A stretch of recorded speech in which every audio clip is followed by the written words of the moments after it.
Welcome back, everyone, to Red Spotlight. I'm your host, Alexis Soto, and I'm joined by David Francisco, as always, here on Red Spotlight Entertainment, the show that brings you everything coming out of the world of movies and more.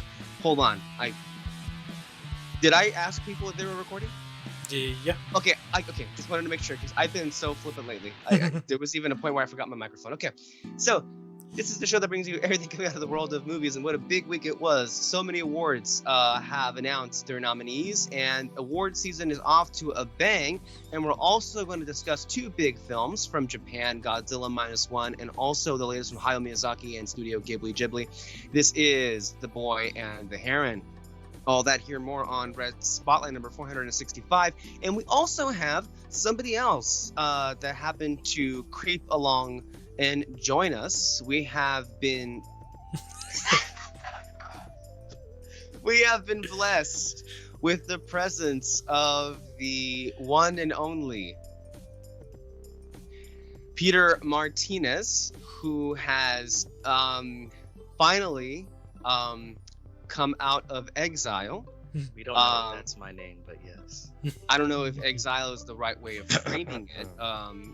We do want to also congratulate Peter for surviving whatever ordeal he just happened to experience, from what I understand, at a certain point. Cancer.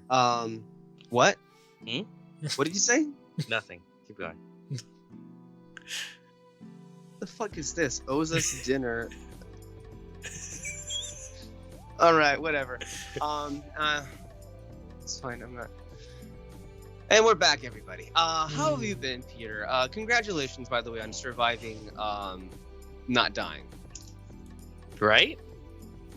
I think that's an accomplishment worth noting. Millions can't say that. Billions, even. Not in 2023, where even so much as stepping outside can be the last moment of your life.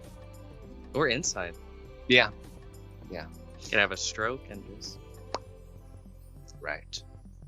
Anywho, enough of that unpleasantness. We're here to talk about where we are with movies and some of the ones that we've seen thus far. I gotta say, though, looking at where we are in the landscape, right, of what's come to light as far as nominations are concerned, it's pretty obvious right now. I'm gonna read the best film nominees from 3 different outlets, but I feel pretty good in thinking that Oppenheimer seems to have this handily, as far as not just nominations, but I'm still looking at winning as well. I mean, I told you that the night we saw it, but just get original ideas, I guess, you know. I mean, sure. But it's interesting because the one caveat is, as we get to December, then there are all these other contenders. And We're in December. Yes, I'm talking about the thought process back in July, because in July we weren't in December. Now That's we're true. in December. That's a true statement. Okay, so right now, where we are, there are a number of other contenders that have racked up nominees and wins, but it doesn't seem like there has been a significant challenge. The other films that are doing, like, I guess, gangbusters as far as nominations are concerned are both Poor Things and Barbie. But Barbie ain't winning.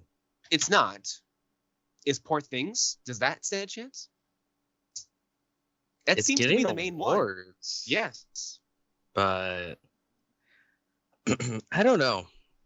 I think the most recent closest comparison would maybe be like The Shape of Water. To Poor Things, you mean? Yeah. Yeah. It's a little weird. A lot of sex stuff. But it's like also a crowd pleaser. Yeah. Visually stunning in visually ways. And both produced by Searchlight Pictures. Mm. So Searchlight Pictures, which has taken several films to winning the whole award several times, it's got significant backing. That's why I'm not underestimating it. Like, if you ask me right now, do I see it winning? No. But is it impossible? Yes. If we lived in a world where Shape of Water didn't win, I would say yes. But lately, this new academy, or maybe we should say that the younger members who are beginning to actually make an impact in this group of body, are having a lot of sway. However, there's one thing I'm seeing that's missing from any of these movies, which would, also by default give the edge to Oppenheimer. And that is, none of these films as of yet has the it factor that Parasite, Coda, and Everything Everywhere All at Once had. The it factor that I think to me clinched all of those films winning was having an all-star ensemble cast that everybody wanted to have pictures with and be seen loving. And so far, there's not really an ensemble movie in any of these major contenders. No. Except for Oppenheimer. To an extent, that's true. But I feel like with the other movies, there was this sense of like family and bond that the cast had formed through the filming, and you saw it in an award season, and you saw voters respond mostly to that. And I don't think you get that vibe from Oppenheimer. Not really. I mean, you got, especially when you have several of them. Well, all you got are what? Killian, RDJ, and Emily Blunt. What's his name? Matt Damon. Matt Damon. Mm-hmm. Who, by the way, got nominated today but for a different movie, at the Golden Globes. Which movie?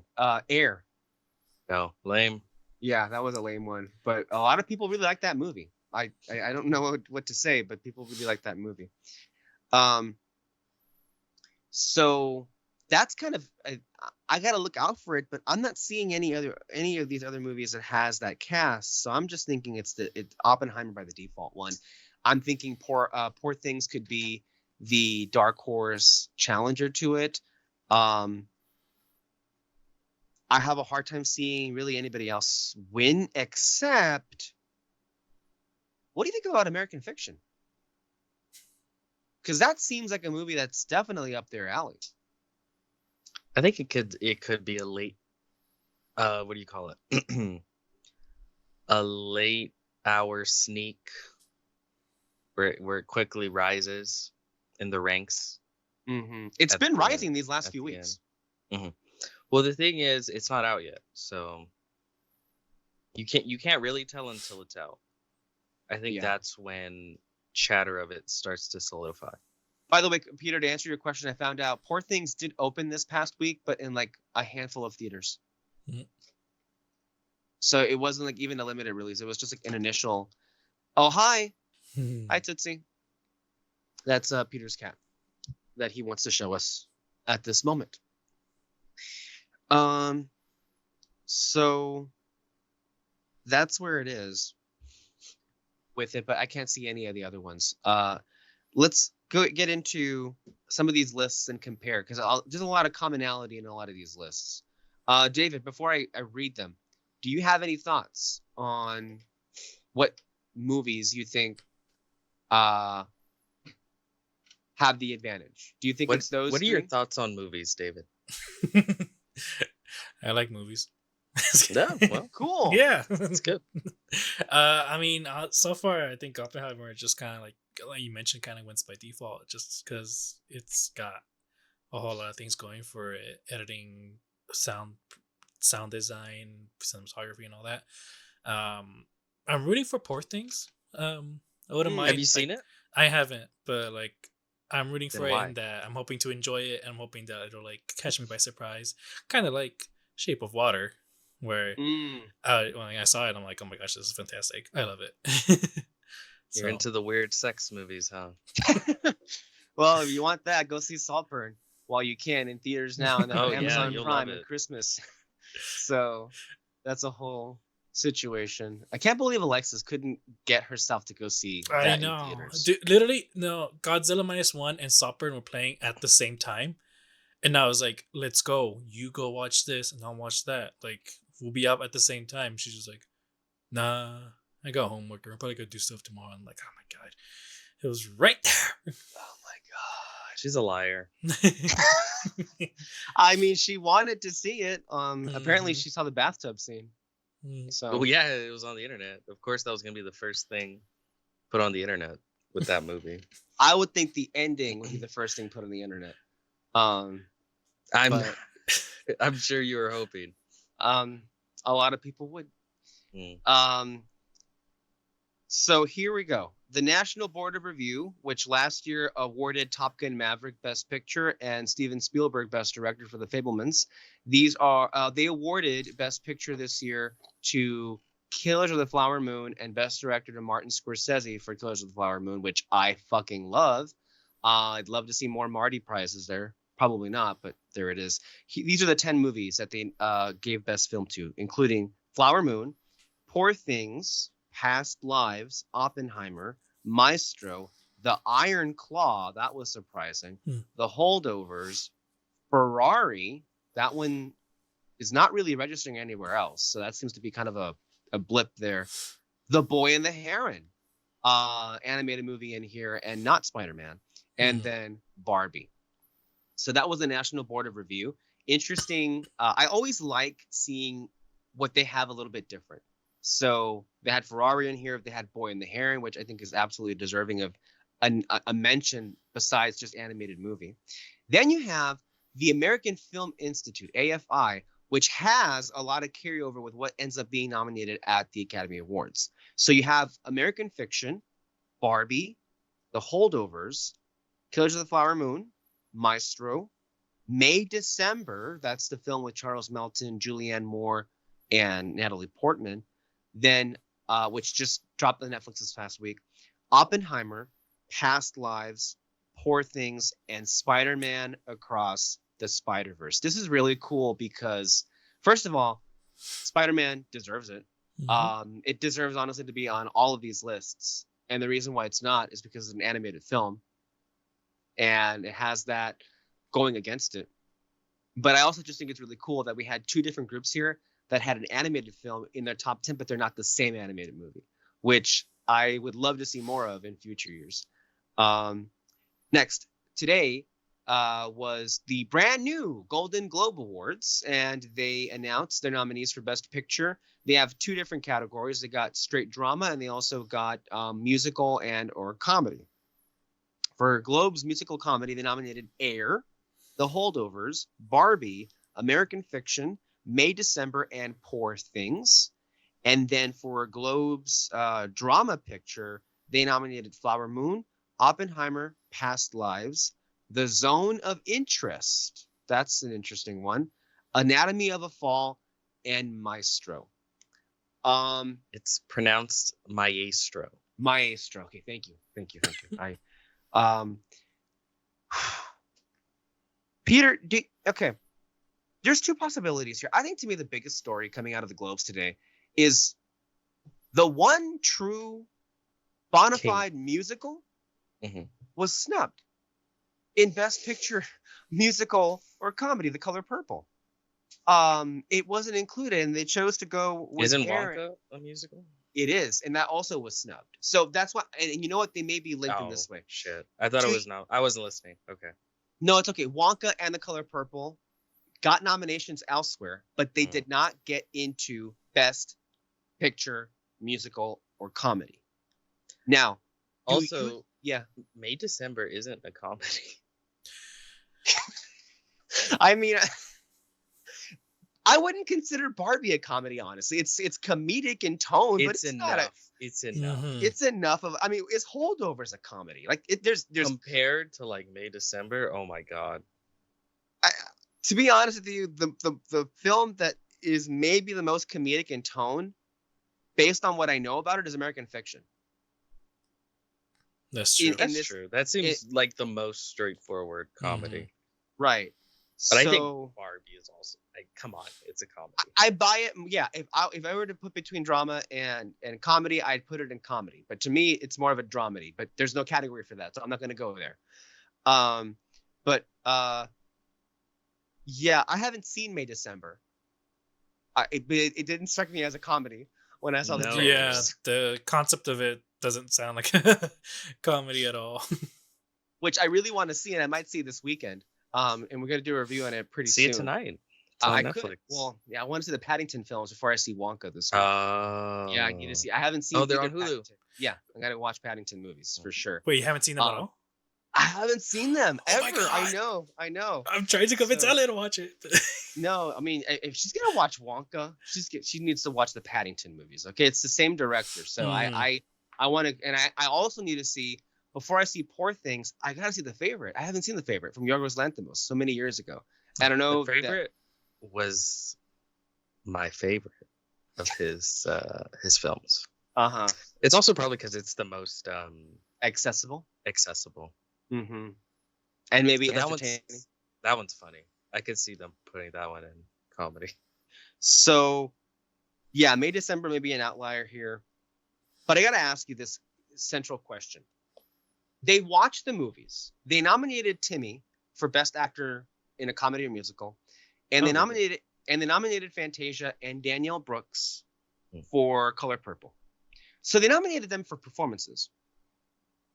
Did they just not like them that much to put them in picture, or did David Zaslav fuck up here and really wait until the last fucking minute possible to have those movies even be screened? Which, by the way, at this moment, The Color Purple still has a review embargo. The Color Purple should have been hitting the what are they called?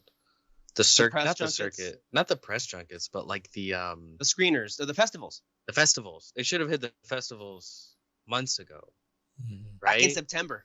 Yeah, like because clearly this was an awards film, and it was built for that. It was made from the ground up. And again, this is where it's like Zaslav just isn't a movie guy. Maybe he doesn't realize how this fucking works. Like, you got to put it out there in the public eye, or maybe they just didn't know if they were gonna fucking release the thing. Yeah, I think they weren't sure for a while there, based on the strikes, correct? Because that was going on for a while. Strikes combined with the fact that they have literally $0 to market anything. Because remember, back in the heat of those strikes, they pushed Dune, so there were rumors that they're going to push Wonka, Color Purple, maybe even Aquaman. That was all on the table at one point. Now they're all going to be out on the same weekend, except for Dune. Like genius marketing there. So, yeah. I mean, I'm going to watch all of them. All cards on the table. I'm going to watch all of the movies, but it is ridiculous how they're all coming out on the same day. They're three big Warner Brothers movies. Mm-hmm. I mean, Color Purple and Wonka, and even Aquaman, they make sense for the Christmas season. But even then, all at the same time? At the same time? Spread that shit. Spread the love a little, you know? I think for sure Wonka, very Christmassy. Yeah. Yeah. And very, very family. You know, if you want to be with the family when you go. I think that one would have made the most sense to have like, okay, this is coming out Christmas Day or some shit, or like the week before. And the other two, like, they can come out whenever.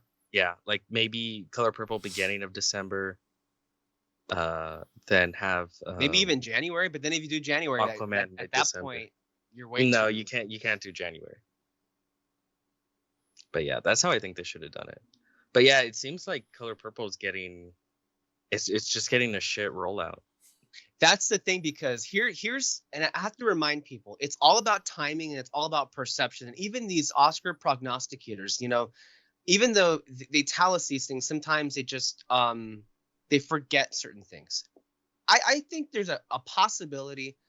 There's still opportunities for Color Purple to be nominated at other places. For sure, the idea that it has, like, you know, an all African-American cast, that's going to play big with SAG, and it may very well win some awards there.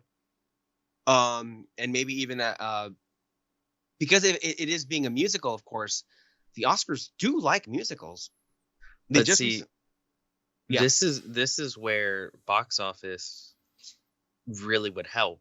Yeah, 'Cause but that leads to great word of mouth, which Mhm. gets, I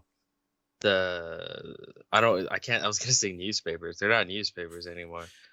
But the trades. the trades, talking, writing articles, trying to get interviews. If That's how Color you Purple comes out and does that's how great you box build office, momentum. every pundit will be talking about, well, look at the box office, and then the voters will be looking at the pundits saying it, and then they'll be believing their own hype of it, basically. But here's the thing, I think Well, Color Purple. real quick, I was gonna say, remember most voters don't see shit. Yeah, They go based off vibes. yeah. So if they see everyone talking about, ooh, like this actress, she's so great, and Color Purple, da da da da da da da, they'll go like, oh yeah, awesome, I'm voting for her. I like her. Mm-hmm. Like that's how a lot of the voting goes down. Yeah. So yeah, I mean, I think this is why you like this shit so much. It's just bullshit politics. It is. And then sometimes you end up getting lucky and your favorites win, and then sometimes they crash unbelievably hard, and then that's also. Is this why you depressing. like it? Because it's the only type of politics that you'll ever be able to win at some point and enjoy? So Yeah. I think those are two aspects of it. But of course, look, all awards are meaningless. Sure. How are we going to do competitions between art with such different movies? The whole idea of it is very trivial and nonsensical, but they exist, and It's they're all about fun. It's more about the careers they can create. Exactly. Yeah, exactly. And which is why on the show we had been, defending Rachel Zegler for a long time. And you know what? To mention Rachel Zegler, can we just say how happy all of us are for her that Hunger Games didn't completely embarrass itself? Like it did really, really good. well. It did good. Mm-hmm. $100 million movie, which for a blockbuster these days is kind of almost unheard of. Mm-hmm. And then from what I heard, the effects and the production design were actually pretty good. So it even showed up other blockbusters in that department. It got mixed reactions, but it got a really great cast. The fan base apparently turned out like even I was just gonna say, yeah. It was mixed reactions, but it was mixed to positive. Yes, not Yeah. mixed to negative. That's a big difference. Mm-hmm. That is a big difference. So I think people who went to go see it in theaters more or less enjoy themselves, and that's a pretty big deal. And I mean, it's in some ways sad to say, because I think all of Rachel Zegler's like film moments have been great. Like she herself has turned in great performances, but West Side Story and Shazam were just like victims of like different like things that happened. Like West Side Story came out that pandemic year. No one cared about it at all. Mm-hmm. And then Shazam came out earlier this year. And I think all of us are in agreement that Shazam Fury of the Gods got a really bad like rap from everybody. I think it got a bad rap. Like I don't think it's as bad as. I think it's good. I think I think it's a legitimately good film. Yeah. Mm-hmm. Honestly. And people were like, well, that's one of the worst ever. And I'm like, did you see The Flash? Yeah. That's the Did you thing. see Ant-Man? People still defend The Flash, and it's like, god damn, that was one of the ugliest movies I've ever seen. Yeah. In a movie. That was the craziest thing I saw in Fury of the Gods, where you see all the monsters popping up, and I'm like, these It's look well really done. good. Yeah. Like, are these costumes? Like, hold up. Some of these are costumes. Like, The goddamn. effects work here. Now it's going to turn into a Shazam review. The effects work were great. Was great. All of the performances were. I mean, sure, some people I guess got tired of Zachary Levi, whatever. But everybody else, Asher Angel, who's the guy that played the main brother? I forget his name, but he's also really good in these movies. Rachel obviously was great. Helen Mirren showed up, man, and she did not phone it in. She was committing. Like she basically treated this like the same way Michael Caine treated the Muppets Christmas Carol. Like she came in and she thought she was doing Shakespeare or something. Like I don't know. People, I guess, taste is subjective, sure, but I don't know what happened. I can't honestly feel like if the film had come out 2 years ago, it would get the same reaction. I'm just thinking it was because it was the year where comic book films just hit a wall, basically, and it was just a victim of all of those things. But back to Rachel, she had 2 duds in a row from the box office standpoint, which made her such an easy target. And then when this whole Snow White thing erupted, we all know how that went. So the idea that she now has a winner in her pocket is good for her career. And I think all of us want to see her in more movies. By the way, lest we all forget, she is a Golden Globe winner already, but nobody saw that happen because that was the one year they took the Globes off the air because of a controversy that happened. So no one even like knows that she won, but she did win. It was just announced in a tweet that she won the Golden Globe for Best Actress in a Comedy or Musical 2 years ago. Anyway, so, but the other thing I was going to ask you, just with Color Purple real quick, Peter, do you think the reviews might not be overwhelmingly positive? Is that why they're holding the embargo? Every review I've seen, and like these are from not Funko critics, not Funko critics, but like reviewers, seems to be pretty darn positive. So I don't think it's that. I really don't. And what reason is there to have a review embargo? People should be talking about this movie now. Mm-hmm. Yeah, I don't know. It's really weird. So now what's happened is, so that 1 week where it had its screening, people were like, oh my God, this is great. This is amazing. Then the following week, all these critics groups started to unveil their nominees and winners, and Color Purple was nowhere to be seen. And look at what I just read. NBR, AFI, and the Globes, and Color Purple was on none of those lists. And I feel, well, it's because if they saw it, it was the last thing they saw, and the nominees were basically already done before. And that's what I think anyway. Yeah, like I said, I think this is more just a shit release schedule. Yeah. This is just a terrible rollout for the film. Which unfortunately matters in this game. It's like half the game. Really. And so there've been plenty of movies that have come out late that don't even like, I don't know if this maybe played a part in it. It was also a bomb. But do you remember when Scorsese's Silence movie, was it December that it came out? Or November? I don't remember. But I think that movie also wasn't received super warmly. Which is crazy because it's kind of his best movie. In a way, you know, it's insane to me. But it does happen. So is there a chance for the film Color Purple to rebound? I think it will. And I think it's going to be received very well with audiences. And I also encouraged... if their audience. That's the thing. Is like, if they show up, well, that's the test, right? Like, as far as musicals are concerned, right? Because 2021 was disastrous with In the Heights and West Side Story back-to-back just being some of the biggest bombs ever. And so if Color Purple actually does really well, then maybe we can chalk it up to those films being poorly or performing so poorly because it was a pandemic year. Now, that was the same year Suicide Squad came out, and I mean the Suicide Squad, and no one saw it in theaters. Mm-hmm. So I mean, I think all of us are hoping that this does well, not just for that film's sake, but for the sake of other studios being willing to finance musicals in the future. It has a lot riding on it for sure.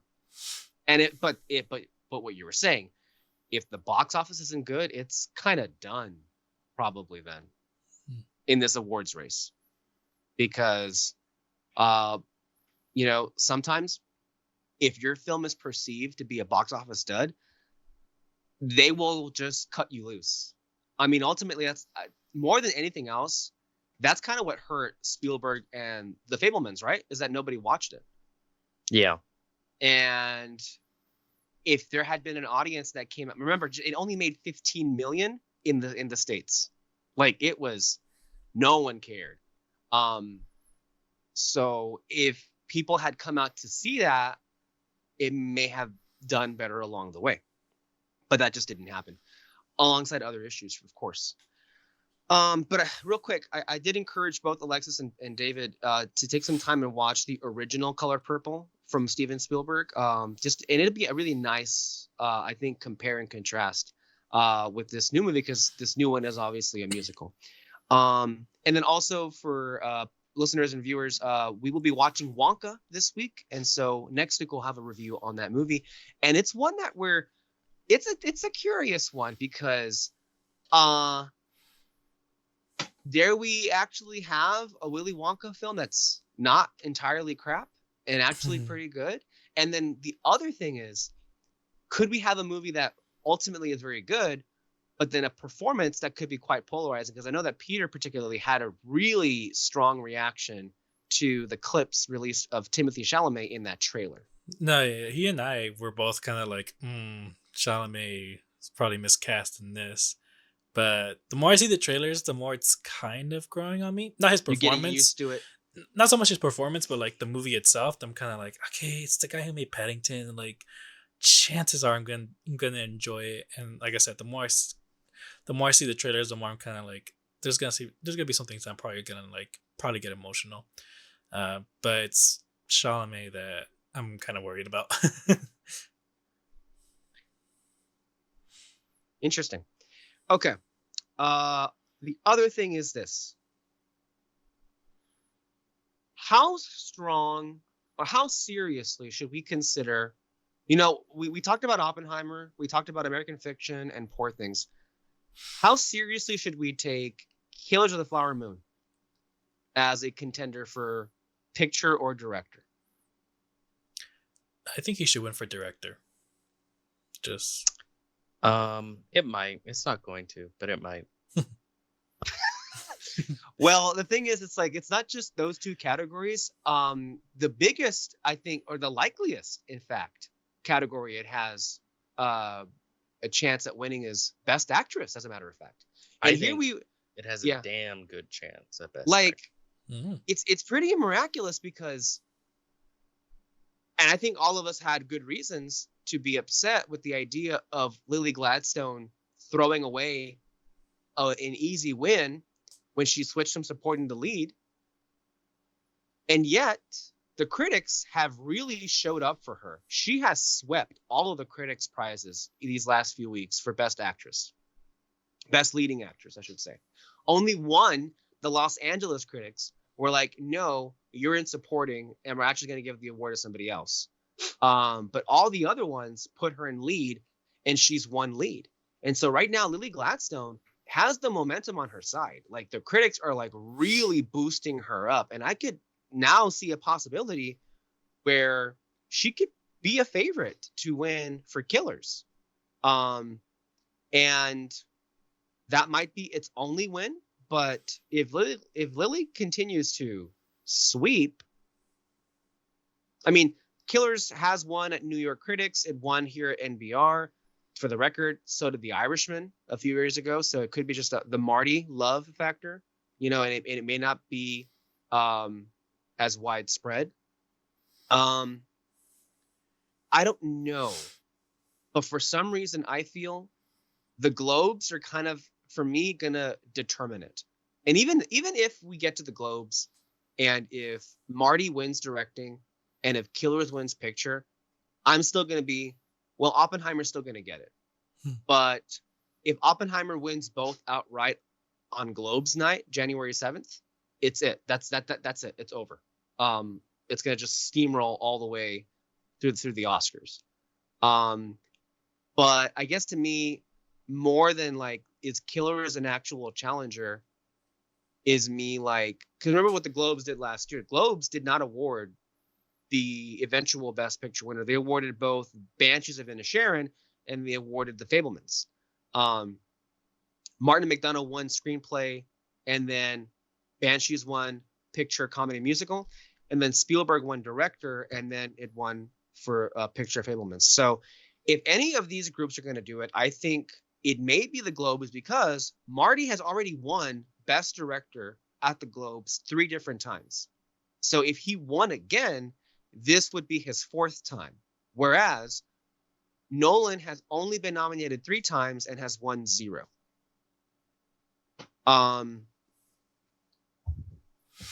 So that's where we see. But I mean, we shouldn't discount Killers because it has been racking up some wins. and some prizes here. The other question is this.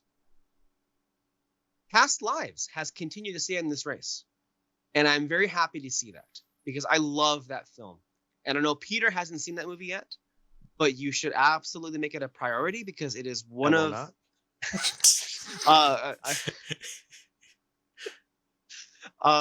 As well as Anatomy of a Fall. But Past Lives really showed up here, getting 5 big nominations. You know what one of my favorite nominees to see was that they nominated Celine Song for Best Director. This is her first movie. And she got nominated for Best Director. As well as best screenplay. And that is massive for that movie. So, and they chose her over others like Alexander Payne, who did Holdovers, who is also one of the ones who's in contention. So I was happy to see that. Now, as far as Best Picture, Peter, do you think there's a possibility this year we're going to have 2 international movies get into Best Picture? One being Anatomy of a Fall and the other being The Zone of Interest? They might just pick one.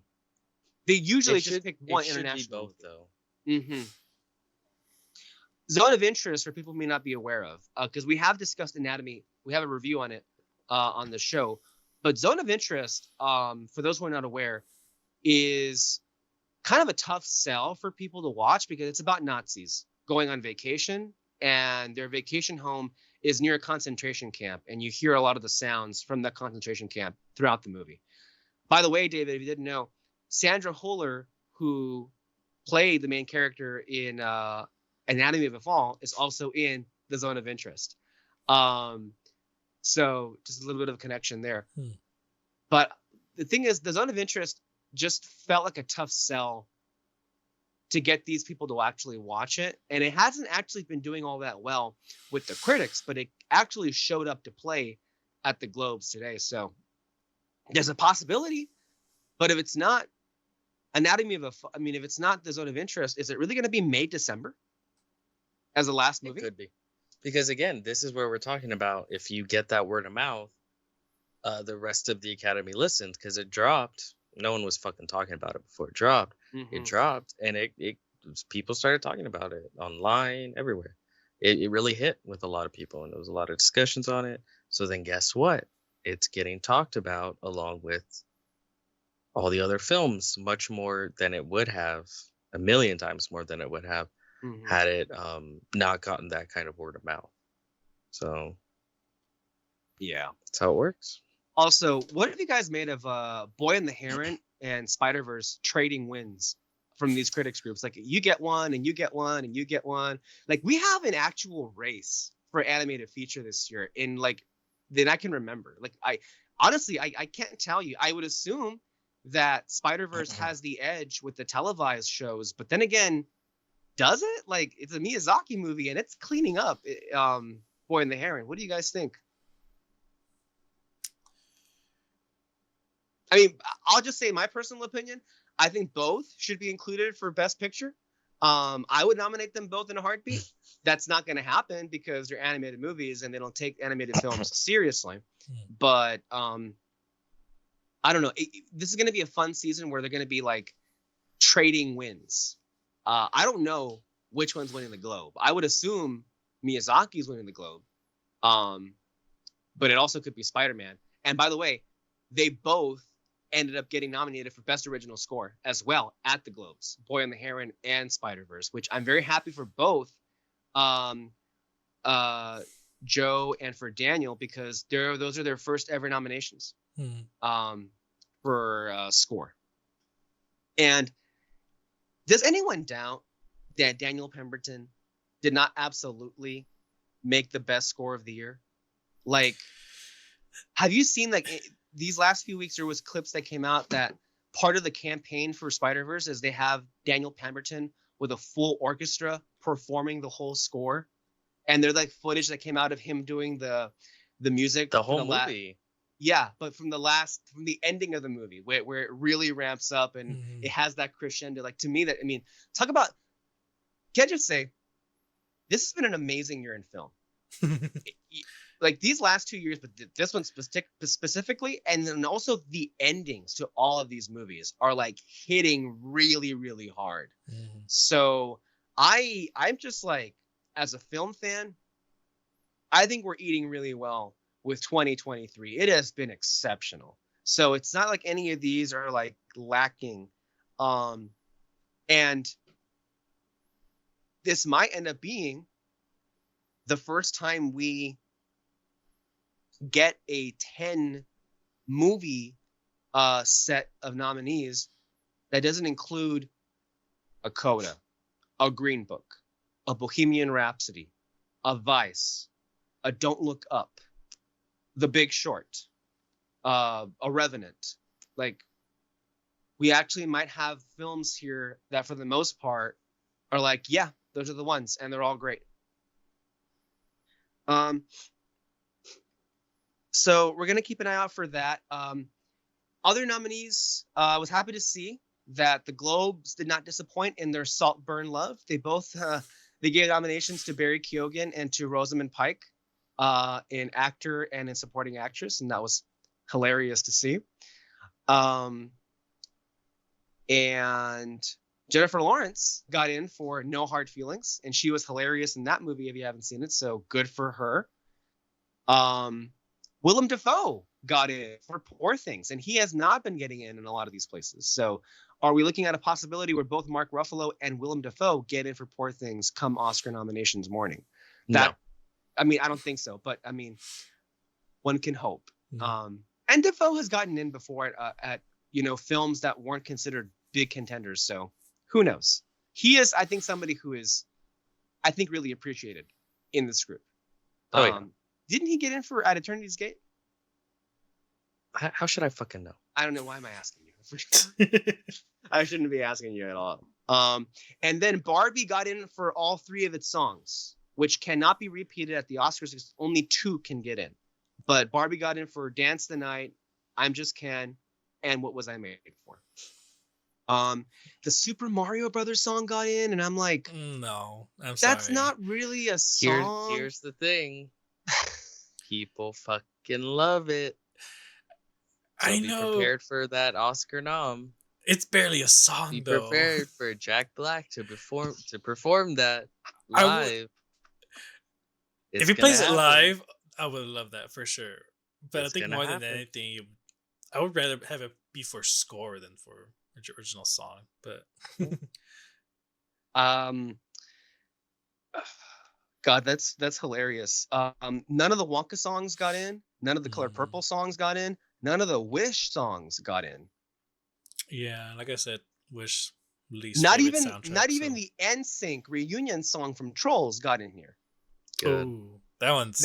I mean, I haven't seen the new Trolls one, but like I feel like that's kind of like an easy in. Right? Like you'd think that would be an easy one to get in there. And yet, it didn't get in there.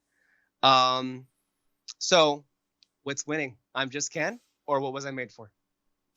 Right? The stupid Hollywood choice is What Was I Made For? But the right choice is I'm Just Ken. Let's be real. That's the right choice. It should win easily. I don't know. I really liked What Was I Made For? Even I got emotional. It is a great sequence for sure. We should also mention Margot Robbie and Ryan Gosling both got in to their categories at the Globes. I would suspect Margot Robbie is not going to get in.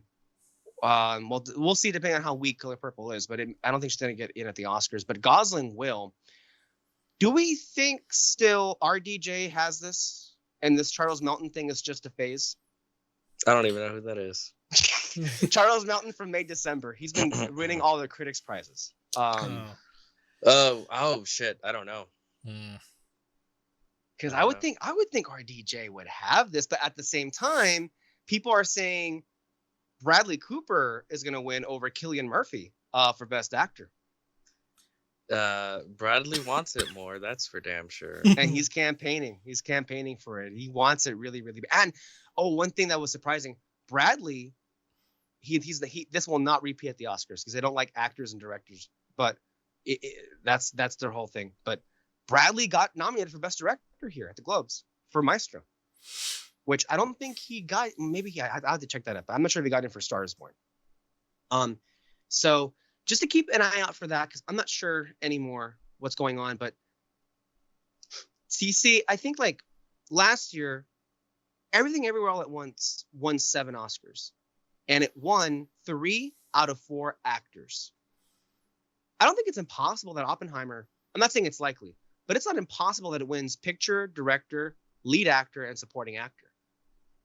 And screenplay at that. Maybe. I'm not saying it's likely. I'm not saying it's what I'm thinking is going to happen. But it's not the stupidest thing you've said today. Thank you, Peter. I appreciate you saying that. And then the last one I want to talk about here, which is funny. Oh, no. The other thing, international feature, the category, Anatomy of a Fall is in here, and it probably will win that or Zone of Interest. Past Lives is also in here because half of it is in Korean and the other half is in English. Anatomy of a Fall, half of it's in English, half of it's in French, but that's the reason why the French didn't select that movie for consideration at the Academy Awards. And I was talking about this with Peter, because this past week we saw 2 Japanese films. It is time for the Academy to dispense with the silly rule that you let the countries themselves submit just one movie for consideration, because that is just ridiculous to me. Mm-hmm. Because there are at least 3 amazing foreign language films that are not going to be eligible for consideration because their countries did not submit them. France did not submit Anatomy of a Fall. And then Japan, well, they didn't submit Godzilla, and they did not even submit The Boy and the Heron. You know what I think? Like, each country should throw up at most 5 movies, and then the Academy chooses. But then they'd have to watch them. Yeah. And here we are, suckers fucking paying to see these things. Right? They can't be. Whatever. That's the problem. Fuck them. Last thing before we move on, and we have to talk about this because how can you not? Huh. The Cinematic and Box Office Achievement Award. I don't like that. I think that's dumb. I think it's really dumb. Yeah. I also, because here's the thing. The awards are fun, and at the very least they matter to the people in the room. Yeah. You know what I mean? Even if, because to me it's like I don't give a fuck. I give a fuck, but I don't give a fuck. But to the people in that room, it's like it's everything, right? It's not. No one gives a fuck about winning best box office. Mm-hmm. Like it's because again, that's where the fun is. It's the speeches, it's the crying and the tears. Oh my god, I won! And it's like no one's like, oh, like who are they gonna throw up there for best box office? I don't want to see some fucking CEO step up there. Like fuck you. Like yeah. I don't. Here's what I think.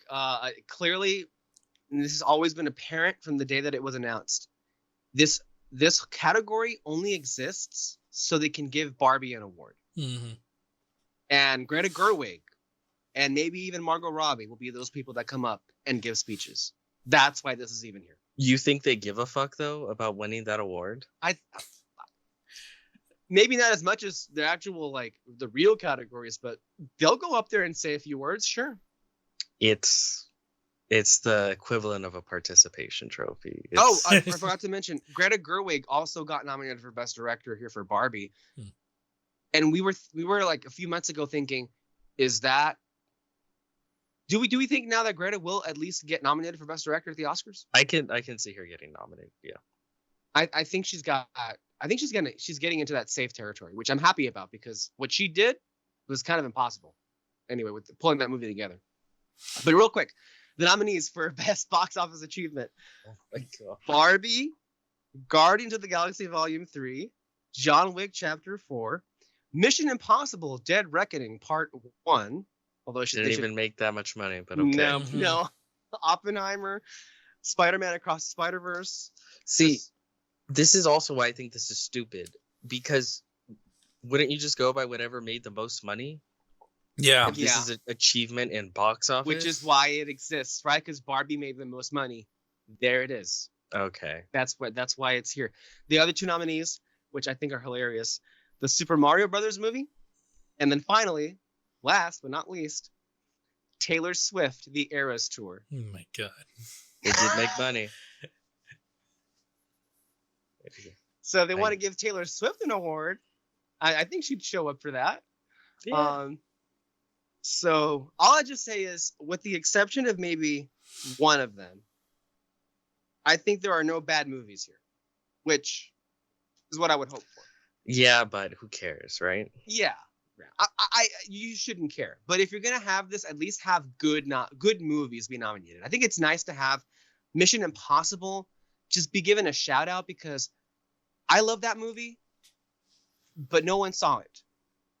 And I would much rather see. This is why this doesn't even make any sense, because what should be here is Sound of Freedom, probably, because that was a big box office hit. Now I'm not saying it should be, because I wanted to be in there. But if you're gonna have like the rules of like, well, best box office achievement, that was a bigger hit than Mission Impossible. But clearly it's not here because, well, we know why it's not here. Anyway, that's where we are, everybody. Oh, real quick. Oh my god. Last thing. Barbie got 9, Oppenheimer got 8, and the rest, you know how they are. So, anyway, let's go ahead and get to the movies. Barbie's gonna win all the awards. All the technical awards. You mean Oppie? Barbie. Okay. It's the one blockbuster that they give all the technical awards, because they can't give them any of the regular awards. Yeah. Like Mad Max or Doom, Mhm. or it's gonna be those, like production design and shit like that. Mhm. I'm just throwing that out there. Real quick, did anybody like that Furiosa trailer? Oh, I loved it. Yeah, it's cool. She's How about? Yeah, go ahead. Anya Taylor-Joy is a perfect Yeah. pick for that character. So How about the Planet of the Apes trailer? I really liked it. yeah, It was good. Intrigued. Yeah. I have high hopes for that, because the guy directing that is gonna direct Legend of Zelda. So Don't even get me started, David. oh my god, I know. Well, you know what? At this point, I'm just happy it's not an Illumination film, because oh man, But that would have it's killed Sony me. though. Sony's Yeah, worse, aren't they? But I mean, like I said, that the monkey movie looks good. That's all I'm saying. Mhm. I'm just saying, if it had to be in Sony, they should have had Sony Animation do it. Not Yeah, but Sony Live. they weren't going to. Here's Yeah. the thing: there is at least an ounce of hope with the ball guy. Mm. There is no hope with Illumination. It is nothing. They've never made a good film, Mhm. not once. So Super Mario was close, but there's still some problems. not from what I've heard, but You still haven't seen it? I refuse. Oh, okay. It's I get it. it's exactly what I know it's gonna be. So I don't Mhm. give a fuck. David, you've seen I think all the animated films. What do you make of Wish and Elemental getting in, but Nimona and Mutant Mayhem not getting in? It's because they're Disney. Yeah, what it is, sadly, yes. Nemona and Turtles deserve far more than even Elemental, I would say. Nemona should be the one winning the award. If Spider-Verse and Heron did not come out, I would pick Nimona for like best animated. to win and everything. I need to Yeah. see Nimona. It's on I need to see Netflix. that one. It's so Yeah, good. yeah. I've seen it. Mm-hmm. Not to review Nimona. The ending is the only part that's a little iffy to me, but Okay. I get it, it's but either way, it's good. it's good. It's a good, yeah. I mean, Netflix animated movies that have a good track record of getting in. I really like Claws. Right, yeah. I think that was really good. So I would But not enough. give up hope. Yeah. Bring It Back it's directed by the guy who pitched Despicable Me to Illumination. Interesting. Oh God. That duck movie that's Yeah, coming it's out. crap. Oh my God! Some of the worst trailers I've ever seen. You try to be against AI art, and then you see that, and it's like you throw your hands up because it's like, would it be any different? Like, I feel like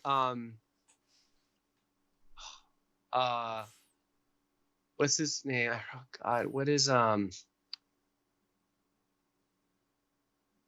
Damn, I forgot already the guy's name. But Aquafina is way too overexposed in these animated movies. she's overexposed. She's way too overexposed. She's killed her career, I think, because I'm sorry, she overexposed herself. A lot of people do it. They hit big. They appear in like 10 blockbusters in the next 3 years, and it's like you overdid it. Mm-hmm. And you don't have the star power to like fight through it like someone like Chris Pratt or something. So also, I think Disney can take solace in this. They aren't the only animated film that isn't doing well. Apparently, the new Trolls movie is not doing as well as the other two did. And you know what? Yeah, but I think you know what else happened though? When the last Trolls movie came out direct to digital. yep. This is what happens when you do direct to digital, because people are going to be like, okay, I associate this brand now with watching it at home, and getting them to come back to the theater for it is a hard thing, which using that to tie into something else that was announced, Disney is going to give proper theatrical releases to 3 animated films that were not able to do so during the pandemic and even after the pandemic. That's January. I'll get the dates right now. But I don't care. Who cares? Well, I just know it's all 3 of them are sporadically throughout the month. Yeah, well, not just 1 month. It's actually like for a couple of months. It's from January. No. It's from January to March or April, because so like each one a month. I think so. In fact, let me actually get it to you right now here. No, dates. You don't want the dates? You should know the dates, because I want people to go and see these. Soul is January 12th. Turning Red is February 9th. And Luca is on March 22nd. Now, people suspect the only reason Disney is doing this because they have no movies coming out at all for the first 3 months. And that may be true. Oh, that's probably true, yeah. Mm-hmm. But I don't know, guys. I'm going to definitely watch these movies in theaters, because I felt robbed from not being able to see them at all. Here's another thing, and this is what people don't talk about. When Disney was throwing their shit to Disney Plus, those were good movies. Yeah. And then when they started throwing that shit in theaters again, some of the worst films they've made in the past 10, 15 20 years. 20. Like Lightyear sucked. Fucking what was it? Strange World. It seems like Wish severely just under-delivered. It just didn't deliver. Mm-hmm. Even if you don't say it's bad, it's like not a single song got in at the Globes for Best Song. When has a Disney musical failed to get at least one song into a nomination? Yeah, and then they put in the Peaches song from Mario Brothers. For a film that was supposed to, exemplify everything in the 100 years of animation, it just landed like a fucking dud. Like, but people forget to mention that when they talk about, why are Disney movies not working now? Is it because they got used to Disney Plus? It's like, sure, it's all that, but also they're just worse now. Like, because even back then they at least had like, and I know it was in theaters, but it was like very quickly shunted to Disney Plus, which is Encanto. Raya. Did Raya play in theaters? No, I don't think so. I think it went straight to. Yeah, Raya was straight to Disney Plus. Mm-hmm. Okay, and Encanto just didn't do well at all at the box office. It got its ass kicked at the same time. Yeah, but guess what? It was a hit. Mm-hmm. At At home. That was the Yeah. problem, though. It was a hit at home, and because of Disney Plus. So I guess the hope is that somebody at Disney is thinking on some level that maybe it's time they release animated films in theaters that are good. And maybe that can change the narrative a little bit. Especially since they want I think they're actually pretty stunned how bad it's gotten. And they may even be nervous about how Inside Out 2 does, which it comes out in June. The thing is, with Disney, when they get skittish, they go back to what they know, which is sequels and repeat. But the thing that's pissed people off about them is sequels and repeats. Yeah. And so it's like they don't have anything to sort of go back to right now. Yeah. And it's not they gotta evolve or die, I think. I mean, to me, like Wish, they're not gonna die, but like to me, Wish is like the lowest of the Disney movies. Like, so like there's nothing really wrong about their new stuff. They're just not promoting it well. They've been putting it on Disney Plus instead of in theaters and not letting it run its course. Because Encanto, didn't last. It just wasn't in the theaters for long, and it's also not very helpful that like what's happening right now at Disney Animation is the same thing happening to the MCU. Is that the critics have turned on them? They're not. Yeah. I agree. Because remember we talked about this.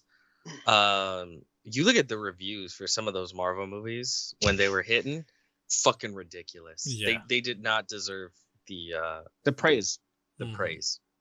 And now it's like they're not sort of graded on a curve anymore. And then at the same time they're no longer graded on a curve, they're also a little bit worse. They're worse, but also it's just all coming from the same company, and so like they're not just like looking at Disney Animation separately from Marvel movies. It's like, no, we're looking at everything that you are doing now, and they've been shit. So now like whatever movie comes out next, whether it's Marvel animation or like anything else, like they need to be 10s now. I'll be honest, this is why I get really annoyed when people are like, oh, it's the politics is the reason why Disney's doing We've been talking that. about that on this show for ad nauseum, dude, but please have your say. I mean, no, but like, I'm not even to get into it, but as someone who's just talking about the movies, the reason why that annoys me is because it's like, fuck, now they're going to take the wrong thing away and it's just going to be like, it's going to be a shit movie, but like, now there's not a gay person kissing for 2 seconds in the background. Like, congrats, you fixed it. The movie still sucks. Yeah,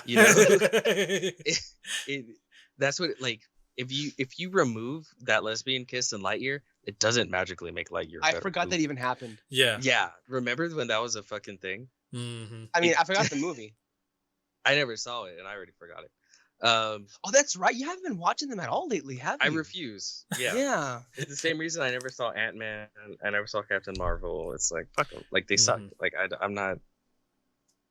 Same thing goes for like if you add them in, how does that make the movie bad? Like that's always my complaint too. Is that they'll say, "Oh, like you added this, this 2-second scene into this movie, and because it was so important to you, that movie was bad." And it's like, how does a 2-second? But that's what I mean. It's like, cool, let's cut it out. Is this a good movie now? No, it still sucks. Yeah. So it's like, I just don't want them to take the wrong things away. Well, did you see Bob Iger's comments lately? Yeah. Oh my Did God. you see what he said there? He's saying all the worst things. He was saying like maybe we cared too much about the message. Which was what message? That's okay. Always my question. What message?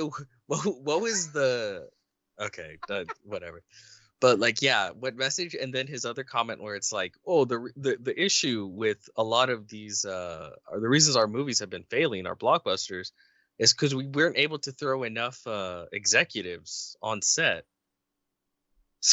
He specifically singled out the Marvels, which is yet another way the company has just thrown Nia DaCosta under the bus. Like she's just like public enemy #1 at Marvel and Disney over there.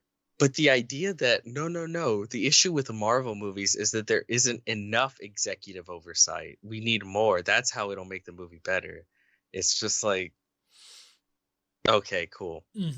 Yeah, the reason why I haven't seen a Disney movie in theaters for weeks, but I'll jump to see fucking Godzilla Minus One and The Boy and the Heron is not because an issue with wokeness or an issue with not enough executives or whatever. It's because those looked fucking good. Mm-hmm. They looked like they were made by artists, trying to tell stories. And then the other one just felt like a very ugly commercials being trying to blast it in my face. So, yeah. And go ahead, David.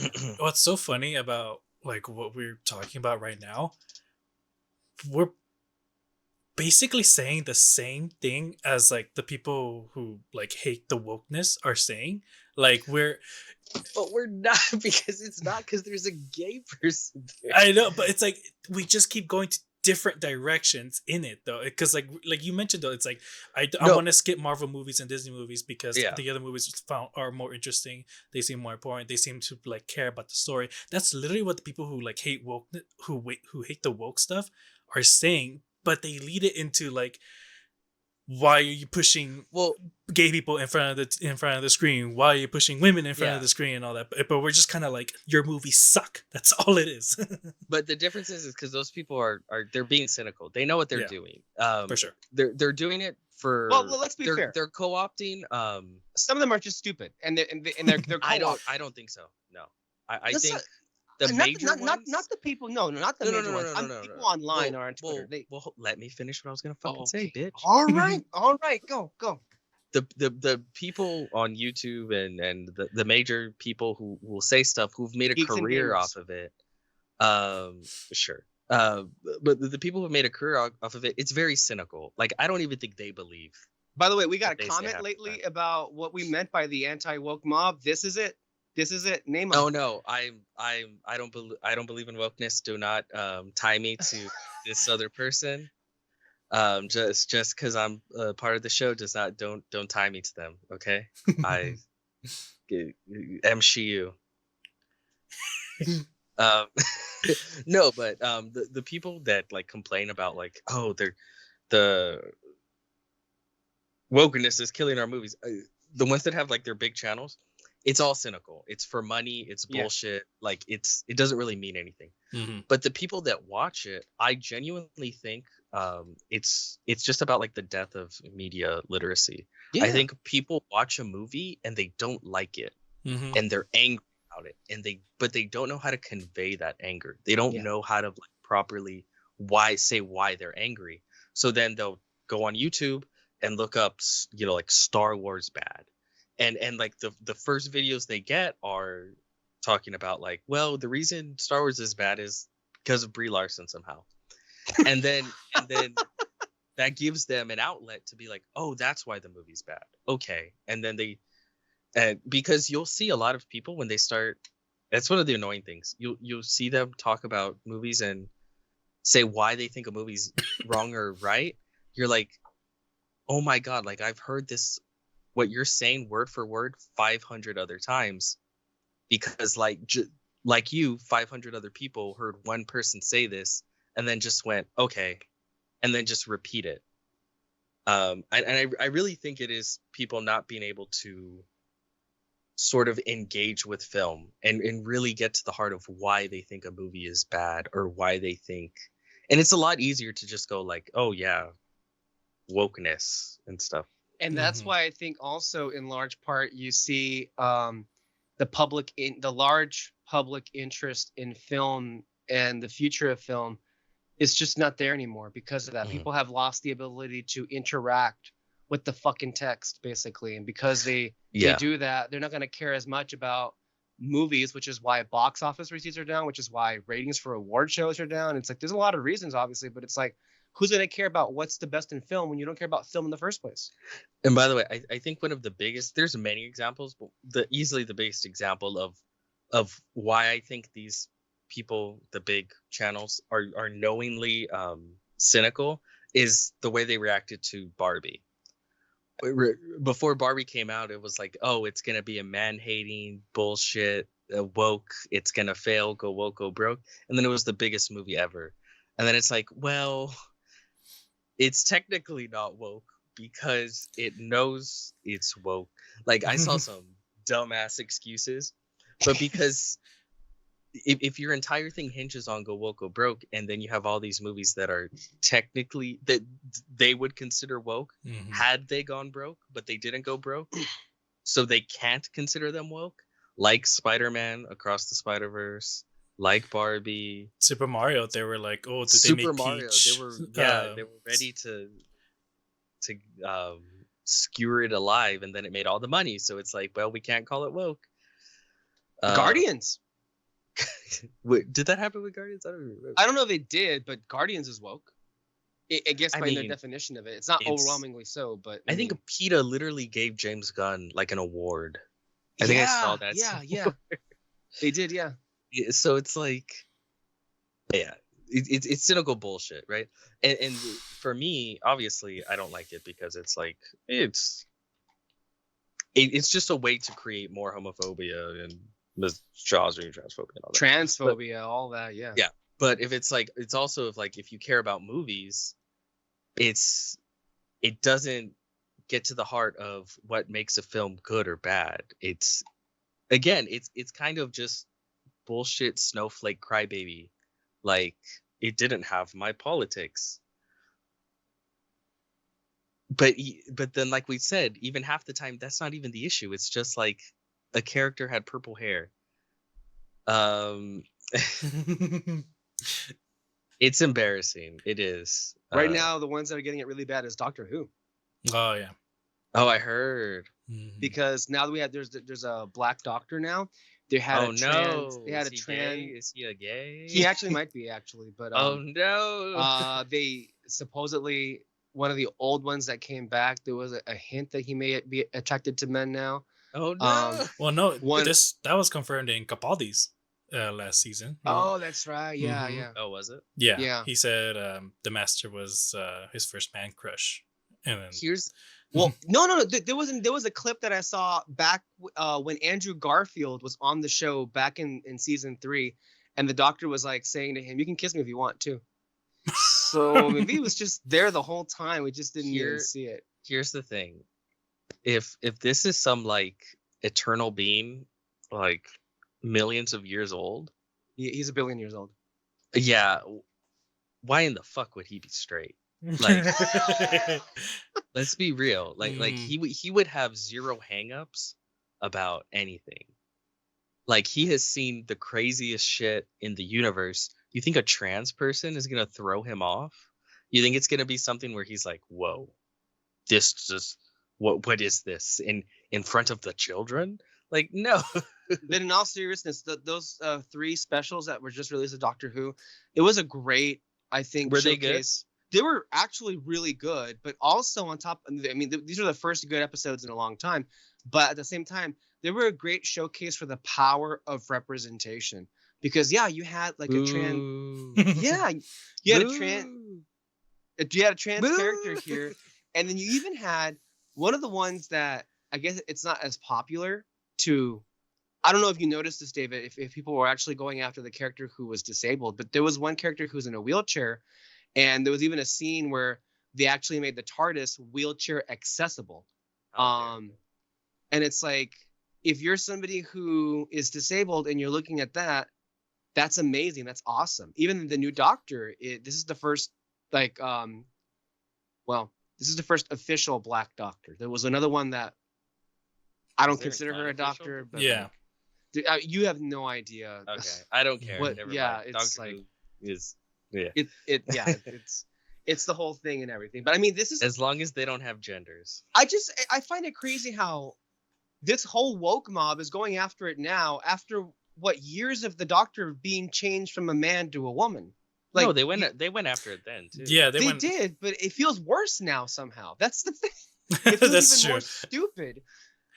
It's like, you'd think the height of it would have happened when Jodie Whittaker was the Doctor, and now it's like, well, this whole woke thing, people gleaming onto that, it's like, it's just an excuse for people to be hateful and sort of have a shield against accusations of being hateful. You know, I don't hate gay people. Yeah. I just hate forced, or I don't hate minorities. I just hate forced diversity. I just hate when it's shoved down my throat. Like somehow it gets shoved down your throat. It's like, I don't hate gay people, but Okay. episode 3 of The Last of Us, like, I did not like it because it forced Yeah. it forced two gay people. It forced them to No, do it forced me to like watch two dudes kiss and shit, and Yeah. it's like, dude, come on. Before we move on, I also wanted to mention that the Producers Guild of America has announced that Martin Scorsese is the recipient of this year's David O. Selznick Achievement Award for 6 decades of producing. And Scorsese, by the way, produced 2 films this year, not just his own, but then also Maestro. Spielberg also produced Maestro, and also produced The Color Purple alongside Oprah Winfrey. So putting that out there. Let's get to some movies. So, finally, Miyazaki has come back. All right, shut up. Let me read it. Okay, his first film in 10 years. Yeah, no shit. Go Yeah. to Letterboxd. We heard you. You've talked enough. All right. Fine. Okay. The Boy and the Heron, directed by Hayao Miyazaki. While the Second World War rages, the teenage Mahito, haunted by his mother's tragic death, is relocated from Tokyo to the serene rural home of his new stepmother, Natsuko, a woman who bears a striking resemblance to the boy's mother. As he tries to adjust, this strange new world grows ever stranger following the appearance of a persistent gray heron, who perplexes and Mahito, dubbing him the long-awaited one. Directed by Hayao Miyazaki, starring... Oh, they don't have the American cast here. Or do they? No. Robert Pattinson, Christian Bale, Florence Pugh, Christian Bale, Dave Bautista. Yeah, Mark Hamill, yeah.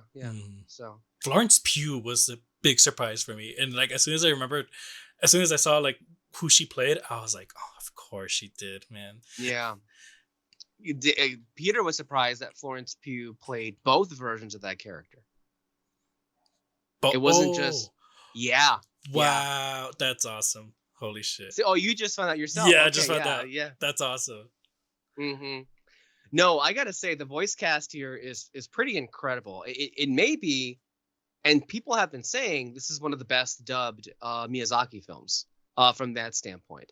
And I think it shows you how much the voice acting has stuck with us, because when Peter was reading that description, both David and I were like, Maito, from freaking Robert Pattinson, who played the Heron, which is just, that to me is the mark of how instantly memorable a lot of this stuff was, actually.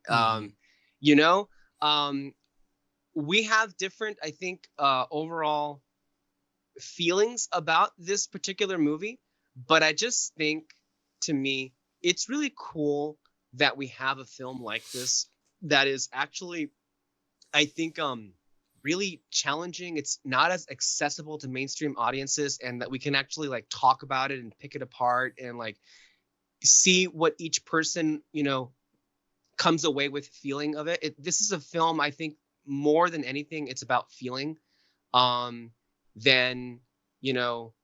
anything else. And you feel the movie. You don't try and decipher the logic of it. Right, which, to be fair, some bad faith actors would use that in defense of other films that are truly horrendous. But in this case, I think it actually applies with what we're talking about. Before we even get to the movie, I just want to say that these last few months, thanks in large part to Peter Martinez, I really delved deep into the world of Hayao Miyazaki for the first time. A year ago for Christmas, he purchased the Blu-ray of Princess Mononoke. Which he never saw. I didn't see, but we did see Mononoke when it came onto the big screen, which I think is the way to experience that movie for the first time, which is on the big screen. So we saw Mononoke.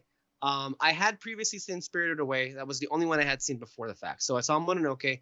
Then I think 2 weeks later, we went back and saw Porco Rosso.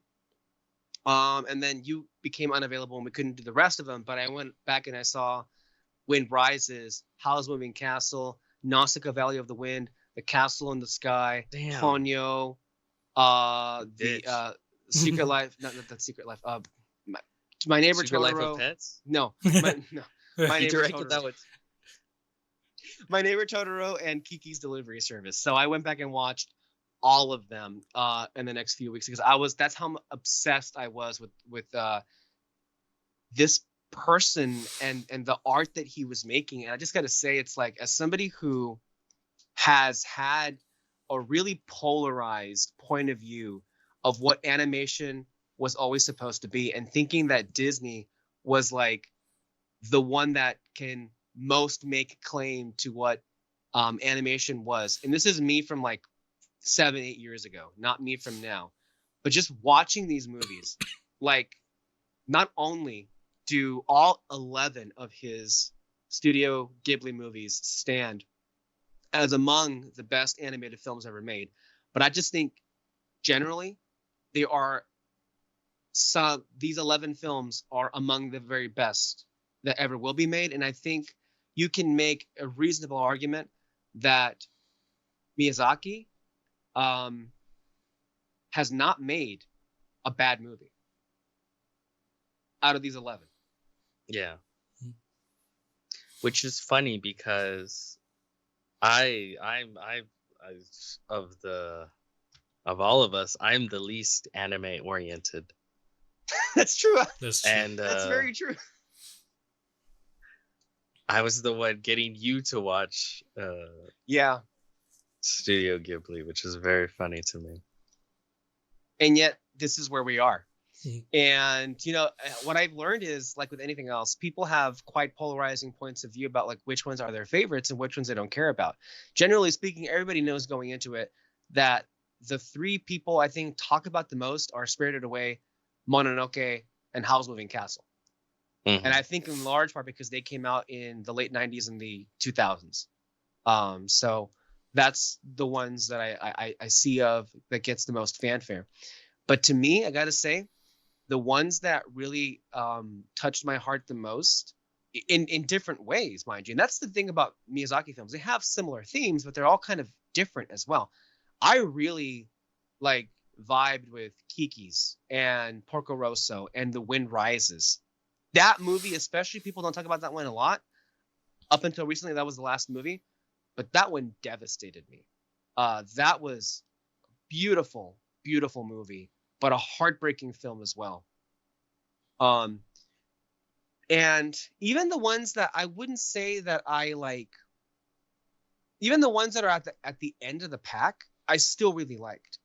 Like, you know, one I didn't get a chance to really interact with too much because I was watching other things, but I enjoyed. But I probably should go back and revisit Nausicaa, The Valley of the Wind. Oh, I love that one. Yeah. That one, and that one's one. I think that's the oldest one out of all of these movies. That's his Dune. Yeah, I got a lot of Dune vibes from that Mhm. movie.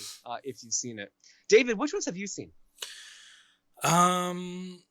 Totoro, Kiki's, from Miyazaki's, I can't, name them all, but like I know, yeah, Totoro, Kiki's, Howl's Moving Castle, Mononoke, Mononoke, yes, Spirited Away. yes. Well, I saw it as a kid. I don't remember it though, so Okay. I gotta rewatch it. Yeah, those ones. I think the ones that weren't Miyazaki though, was Whisper of the Heart. Castle. Okay, but what about Castle in the Sky or Nausicaa? No, not. And not Porco Rosso or Wind Rises. No. Okay, but Mhm. other ones you've seen from Ghibli. Yeah, Whisper of the Heart, which is my favorite out of all of them. Ponyo, and I think He that's directed Ponyo. Wait, which one? He directed Ponyo. Oh, he did. Oh, my bad. Yeah. Mhm. What was the other one? I can't remember. Oh, The well. Secret Life. Grave, Oh, I remember now. no, not the Secret Life of Grave of the Fireflies, right? No, that's one. No, the one that wasn't directed by Miyazaki was Secret That's World not- of that- Ariadne. Yeah, the Secret World. Oh, Yeah. Yeah. That was the That one's like probably my second favorite, honestly, out of all of them. Interesting. Okay. So here we have The Boy and the Heron, Mhm. which in many ways is unique, when compared to the rest of his movies, because This one is just far more meditative and contemplative in nature. It is very deliberate with, you know, its use of time here. This one, I think, moves the furthest away from a typical story act structure, which, to be fair, not that most of his films even, I guess, adhere to that. Some of them didn't even do that outright. But I don't know. There's a lot of things that he does here that, to me, are just quite fascinating. I got to say, to me, I liked the film a lot when I watched it. I like it even more now thinking about it. And let me just say, just going off of feeling, I had a great time watching it because we had an actual, I think the Studio Ghibli crowd showed up because people were like really interacting with the film. They were laughing at all the right moments that they were supposed to laugh, and it made it for a really engaging experience. And I liked it a lot when I, watched it the first time, but I didn't really like know what to make of most of what I saw initially, But the one thing that I will say is this has refused to leave my mind. I've been thinking about this movie like every day and trying to like, not just with moments, but just trying to really get to the heart of like what was communicated and what was, all of that was there. A big part of remembering a lot of what happened is listening to the score nonstop, which, Joe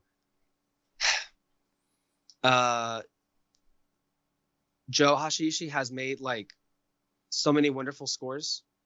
All of the scores for Miyazaki, I think they're all amazing and they're all worthy of awards and everything. This one is, I don't know what it is, but the sound on this one just keeps bringing me back and back. This may not be the last comparison to Fabelmans because it's interesting, but like it, and I know some won't believe it when I say that when I watched Fabelmans for the first time, I wasn't like madly in love with it. I actually wasn't. You got there. But that's what I'm trying to say is I think I'm going to get there with this one if I'm not there already, Like this is just one of the films that's just refused to leave me, which ultimately I think is the mark of a truly great movie is when it stays with you and it lives with you. And I think in a similar vein, how Marty was trying to do with Killers, I think that's what Miyazaki was doing with this film. It's like this is the intended purpose, is to stay with you and to make you keep wondering and thinking about what is at play here. So this is a really interesting piece of work. It was a wholly unique experience that is really unparalleled to any of the other experiences I've had just this year. The idea that we have a film by Hayao Miyazaki at 82 years old in 2023 is amazing. And I will say, to me, I think I appreciated and interacted a lot more with this movie after having seen the rest of his other films.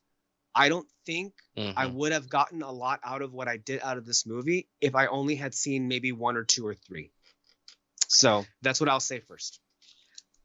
Yeah, it's for me, it's hard to talk about this movie because I really think I need to see it like 2 or 3 more times. Same. To really absorb it. There's a lot that I love about it. But I do agree, and I said this to you, it kind of reminds me a bit of Fabelmans in that, not in quality, God no. But in two of the three of us here placed it at what was it, David? You had it at number 2. Yeah, I think so. And your list of top 10 2022, I had it at number 1. All right. Just okay. Just taste is subjective. Apparently. But it's very. I think it's such a personal film that for me to even latch on to sort of where the movie is going and what it's trying to say, having an understanding of the artist behind it itself and his history and where he is in his life right now, is almost necessary. And it sort of that's where you start to see the meaning come from. Especially this idea of this other world created, and it's fake and it's not great, but he tries to make it great. Like, there's a lot in there, obviously, that I think he's drawing from. It does feel a lot like a man at the end of his life sort of looking back and going like, well, fuck, like, what almost did I live right, you know? Yeah. Because it's less about how do you live and almost questioning his life. I don't know. Maybe, How did I live? Maybe. he's Yeah, asking himself. basically. Yeah. Mhm. But again, maybe I watch it again and I'm like, oh my god, I was so fucking wrong. That's not it at all. Because yeah, it's easily his most Personal movie? personal film. Maybe it's his film that's the most, like you said, you have to feel it rather than try to Understand it almost understand immediately. it. Yeah, one to I'm one. not sure it's possible to understand it on a first watch. I got to tell you. I don't know, maybe for smarter people. I mean, I don't know. Maybe, yeah. It's just when I came out of it, I was just kind of like, I love. You hated it. You sent us a message. You were telling us. I don't like it as much as you guys did. I'll say that because Yeah. me and Ella were discussing it afterwards. Hate was a word thrown around. Ella and I were discussing it, and she was the one that's like really trying to figure out, like, oh, I mean, she was even looking up stuff. She Put up mentioned whiteboards. What does it mean? Yeah, I mean, she mentioned it in the group chat, but like some people were saying that this is like autobiographical, and she was the one trying to put in the puzzles. But like the more she kept bringing up stuff, the more I'm like, okay, but then why didn't he do this and this and this? And like the biggest tell for me that I'm like, I don't know if this is like his best movie is when I talked about it with Alexis Soto, and you were like, Oh, that asshole. and he was like, in the first viewing, I got confused. I didn't know that was the mom, like the little girl. And I was like, I don't blame you for that because. Okay, this is just, I'll say it. This is anime racism on my end. I got confused about which one was the sister and which one was his birth mother, because there would be like the older lady in like the other world, and it's like, wait, who is this? Mm-hmm. Yeah, and I know they're supposed to look alike too, but also anime faces can all look alike sometimes, and it throws me off. Did we ever see what the mom looked like? Like, that's the problem when she died. too. Not in the Well, beginning, kind but of. we saw her when the gray Heron brought him to the building, and we see her like her body laying in that couch. But we didn't see her face, did we? Yeah, we did see her face. We did. Okay. Yeah, but see, like, that's the thing. But she's also kind of wearing the same shit that the sister is, like this white robe. So it's like the only difference is their hair color, and in this one part where you see this lady like shoot fire, in the ocean, and I noticed the black hair, and I'm like, oh, is that his mom? But like the main kid didn't react to that. Like he couldn't tell whether that was his mom or something, and I thought he would react when the lady said the name. Like, is that not your mom's name or something? And then when you see the little girl version of her, I'm like, how are you? Okay, are you not piecing it together? Do you not know if this? You're like, are you a fucking idiot? Yeah, because she literally says like, oh yeah, that's my sister, and he's like, there's not even a moment of him registering like, your sister. Well, also because he pieced it together real fucking quick with the other lady. That's true. Kiriko. Yeah, the old lady basically became young, and he's like, wait a minute, this is you, and like he had all the evidence right there, so why couldn't you piece together that was your mom that you would hang out with the whole time? And how is there not a moment of you being like, you have like, oh my god, it's my mom? Yeah, like you maybe trying to connect with her more, like now that you lost her or something like that. And so it's just that's my biggest complaint in this movie. It's just like, I feel like there's a lot of things missing in the middle, where at the end some of the payoffs I'm just kind of like, what were you trying to go for here? What do you think happened there with that element here? Do you think it was just something that was overlooked by Miyazaki to make it clearer? Was there something lost in the translation? Is it just something that we were supposed to have inferred? Like, because David was saying, by the end of the film, when they're all escaping from that realm, like she says that I have to go back and to be born to be your mom, and I'm like, wait, what the fuck? Yeah. I'm like, I was. I do think there should have been a moment, like, and I was expecting it, and it never came. Mm-hmm. Yeah. Again, where it clicks, where he's like, "Oh, like this is my mom." Mm-hmm. I was honestly even hoping for when they made it outside the realm, and then Mahito's dad sees him and like he's about to save him.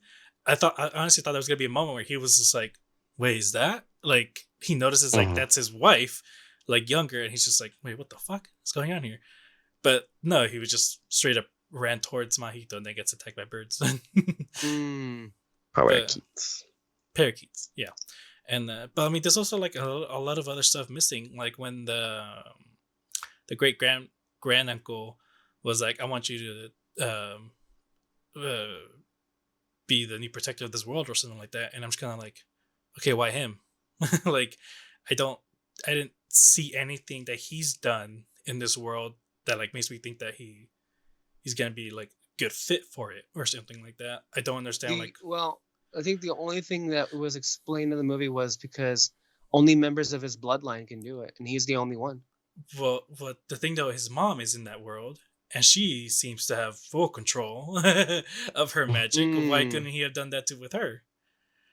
You know?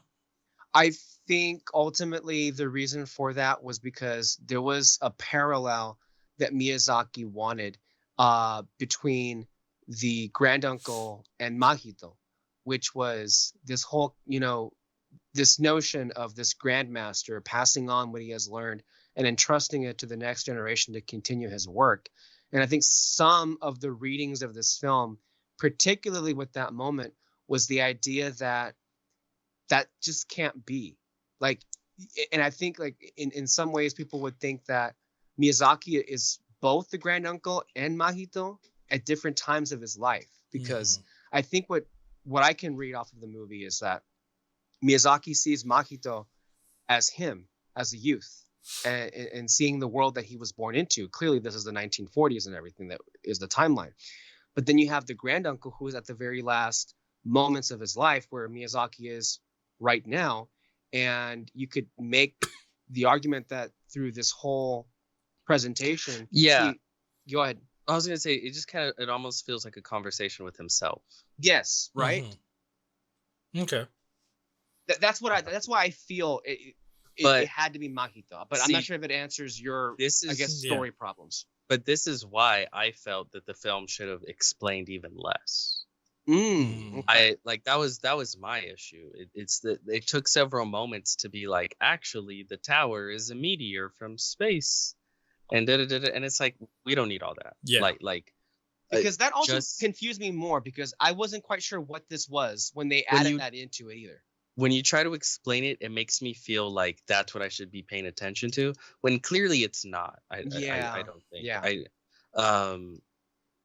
Because for me, the film is very, and I mean, there are allusions to it throughout, like very Alice in Wonderland, very Wizard of Oz. Like, you know how in the Wizard of Oz, it's like people from real life appear, like here, like yeah. And then also, like, Alice, she had to fall through the rabbit hole and down into the world. Mahito has to crawl through that hole. Sort of hole in the ground to try and find this other world. So I think it's allusions to other worlds that deliberately don't make sense. Like it's all about sort of what it represents, more than the world having strict rules and like these. We talk about this, like there's fantasy worlds where it's like Magic 7-9 says that you cannot create a fire spell until bullshit. And then other stuff like this where it's just you just feel it. It shit just comes at you.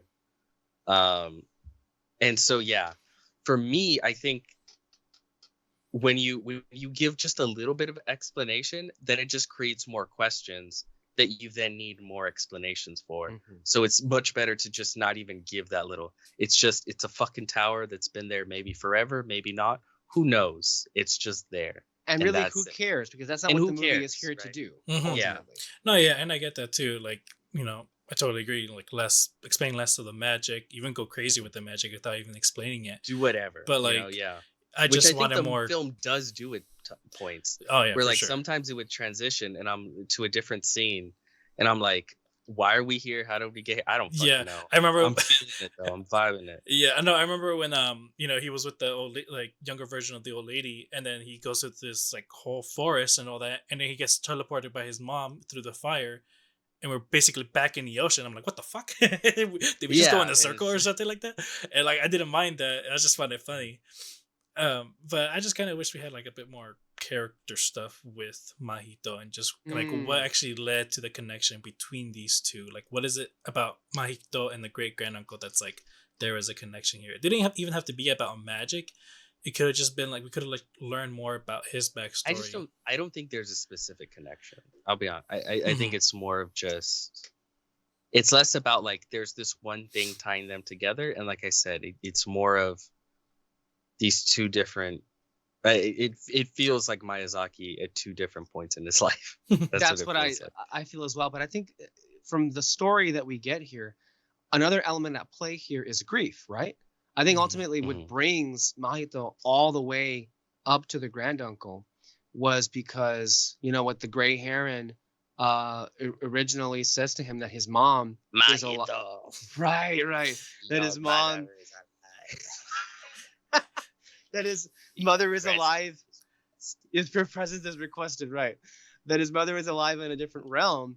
And I think to me, one of the more powerful elements of the film was the way grief was handled here, not in I guess, the most outwardly emotional of ways, but, throughout most of the film, you can read a lot about what is on Mahito's mind, especially with this situation of a year later, his mom basically being replaced by, I guess, his aunt. And then even in their very first interaction, when she has the gall to say, I'm going to be your new mom. I love how some people reacted behind us of like, oh my, did she do that? Did she just say that? Who the hell are you? Yeah. Bitch.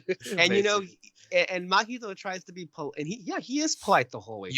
But I really like the characterization of Mahito because you can tell there's just this underlying simmering emotion to him. And but anger, but he puts on this facade of like very prim and proper kid, but there's something underneath it where it's all those emotions unresolved. Like you can sometimes it slips out because I love that sequence where he just visits her just to get like what, cigarettes? He doesn't even care. He's just like, okay, bye. I hope you get better. We'll see you next time. And she's like freaking out, dying.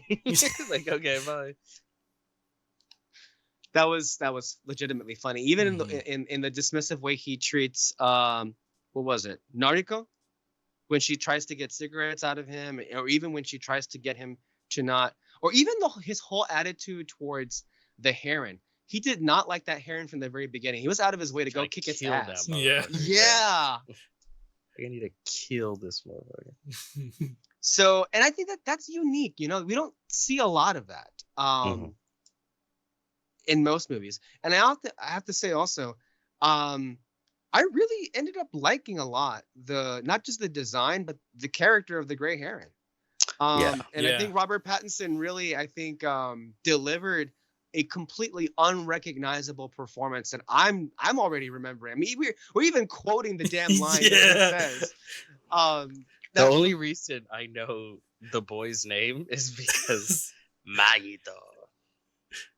I love that first initial scene where he like, and like the fish and the frogs are just like, that was a really creepy sequence, but that was beautiful too. Also, Miyazaki just has a thing for this movie for like a shit ton of little creatures like just devouring the screen where they just like all stack on top. So that happens like 3 times. It absolutely does. And then there's also this other thing. What's the deal with like we have herons, we have pelicans, and we have parakeets. Mm-hmm. Well, yeah. See, that's what kind of led me to like, oh, this is like the world of Miyazaki. Yeah, because he's always been, and again, that's where like insight into him and his work sort of. And that's how I was able to piece it together, because my theory was, well, I'm sure he must like birds a lot because he's always had a fascination with airplanes and flying. And you see a lot of that in his movies, particularly with Porco Rosso and The Wind Rises. But here it's like, well, if the grand uncle is basically a stand-in for Hayao Miyazaki right now and the world that he would create for himself, well, yeah, it makes sense that he'd have nothing but winged creatures around him, because that's ultimately, I think he has a kinship with those creatures, because Miyazaki ultimately, I think all he's ever wanted to do in life was just be a beast that flies in the sky and then be left to his own devices. Away from humankind. Yeah, I mean, it's like that meme from Futurama of Professor Farnsworth saying, I don't want to live on this planet anymore. And then he just leaves. Yeah. I think that's really been the story of his whole life, which ultimately comes back at play here, which is the offer that he makes his younger self. I mean, the younger stand-in of himself, Mahito, is like, I love the line that he throws back at. You can do it better. You can do it better. And then when Mahito makes the choice to not stay, and it's like, you would rather live in a world of murderers and destruction. I think there was a line that he said about the upcoming atomic bomb that would be dropped on Japan, because this was still at this point in time before that happened in World War II during the war. We'll get to it. Yeah, next film we'll get to. Jesus Christ. Yeah, we'll get to that. But there's also just a lot of lovely sequences and designs, and like, to me, another aspect that helps, I think, really get to liking the movie is a lot of the stylistic designs and ambiances of his other movies come at play here. Even the Wara Wara, which that sequence kind of, it moved me on a kind of like a, I don't know, spiritual level, and it kind of reminded me a lot of Soul. Yeah, obviously. It really, because the Wara Wara was just like, they're the souls that will be born on our earth. They kind of, I think, maybe did a little better than Soul. Just just a little bit. I like Soul, but I wasn't like, I don't love Soul.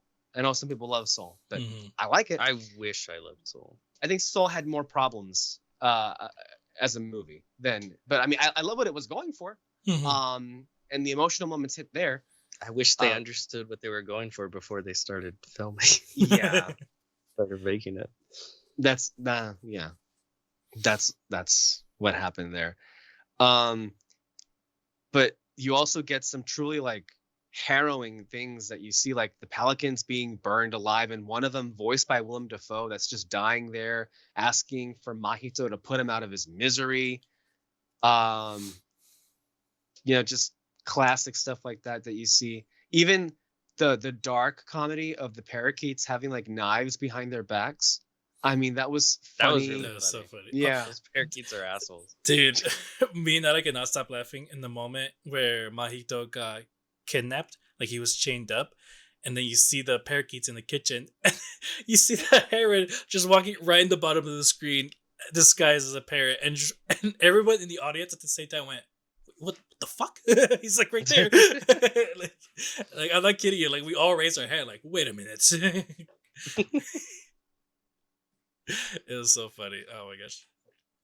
No, yeah, but there's some things I did like about this. I've been like kind of shitting on it before. No, but sure, like, sure. Yeah, but like I mentioned, it's like the score might be one of my favorites in all of Ghibli. Oh, it's a great score. Dude, like the second you see the heron, like does that zoom in of the heron and you just get that one note, I'm just like, the score, but the animation in this movie, dude, sure. We didn't mention it because it goes without saying, but there were some truly amazing, spectacular sequences. Mahito running into the fire. Mm-hmm. That was just like, ooh.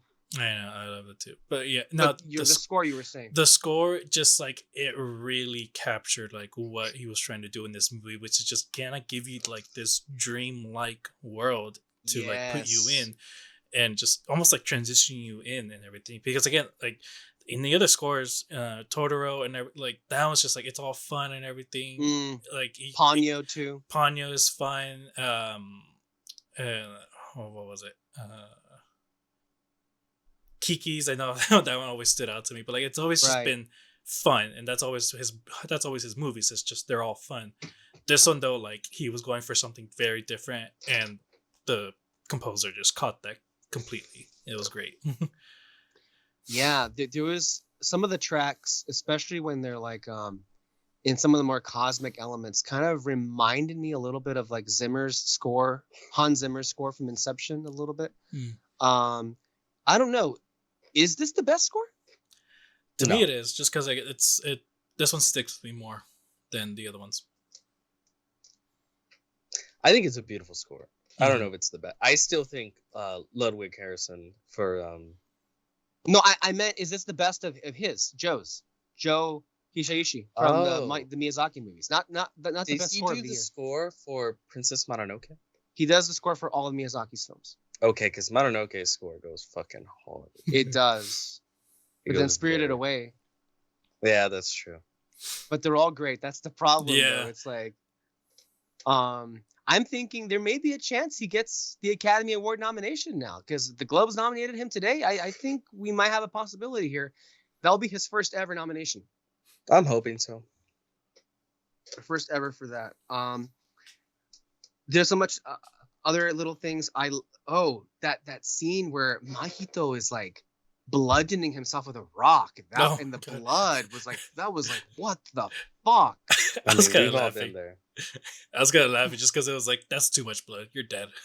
I was gonna say that fucker's dead. Like, yeah, he was hemorrhaging. Oh my god, that was a lot of blood. And then he just kind of looks forward, like, I'm perfectly fine. I thought he was gonna like take 2 steps and then like pass out from blood loss. That's what should have happened. I thought all the grandma caretakers were hilarious. All of their interactions were amazing. It reminded me of the sluts from Princess Mononoke. Oh yes. Even Christian Bale, he has a small role here, but he does. The father, he's the father. Oh, he is. Yeah. The father is funny. Yeah, that's why it's like when he says to Mahito, "You have to have your vengeance." That made everybody in the audience laugh.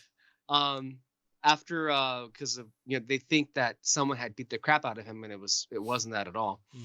I thought that was great because usually those father, I felt like the father character was gonna be very fatherly, like stern, like no son. This was a different. But he's just like a jock guy. He's a weapons manufacturer. Yeah. And I think no. But what did he manufacture? Oh, planes. Planes. That's right. Not weapons. Sorry, my mistake. Well, technically, planes. They qualify as weapons, do they not? Hayao Miyazaki made a whole movie struggling with that. Okay. It's called The Wind Rises. That's true. I really liked the character of Kiriko, and Florence Pugh, I think, did an amazing job with the voice acting for both versions of that character. And by the way, was I the only one that really wanted to eat that piece of toast with the butter and the jam? Yes, only you. That looked absolutely insatiable. I mean, how could you say no to that? Always nice to see Mark Hamill. It's hard to believe this is only his second role with Miyazaki. The other one was with Castle in the Sky, right? Really? Yeah. Wow. Castle in the Sky. That was his what do you call it? His Indiana Jones, I guess. That was his. Yeah. They have like Sky Pirates. Did you guys pick up on Mark Hamill immediately? It took me a couple of minutes. It was like, no, that's not right away. Right away for me. Oh, okay. Yeah. Well, they had a lot of similar voices, like Robert Pattinson, and then the fucking Green Goblin, and then Mark Hamill. Oh, When Bautista, I picked up immediately. well, yeah, but I'm Who saying was he? those other three when they were The hitting Parakeet- the similar Parakeet vibes. King. Parakeet King. Makes sense. But I was saying voice wise, they were hitting similar vibes, so they were blending a bit. Like when I Mhm. first saw the trailer, I thought like, oh yeah, Willem Dafoe's the fucking Heron. I was Yeah. like, yeah, and Or for sure. The Pelican. No, I mean when I first saw the trailer, Oh, okay. I The see what you're trailer. saying. Okay.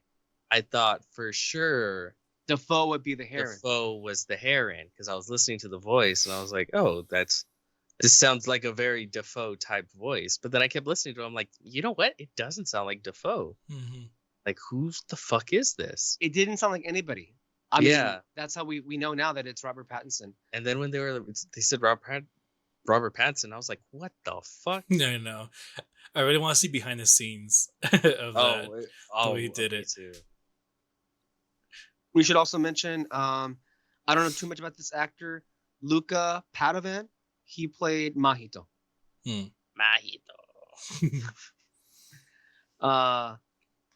Which, yeah, I don't.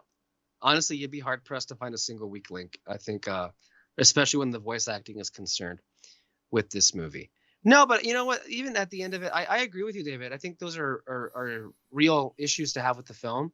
But like with anything else, there are two things to keep in mind, right? Like whether or not issues like that really get in the way of you overall liking something. Mhm. And then at the end of the day, another reality is sometimes movies hit and sometimes they don't. Mhm. But another thing to keep in mind is that, you know, movies change and evolve throughout time. And I can certainly say that for me, the more times I watch a film, I get a different experience. If it's a good movie, I get a different experience. I get more out of it. And sometimes it takes a couple of watches to really get to something for sure.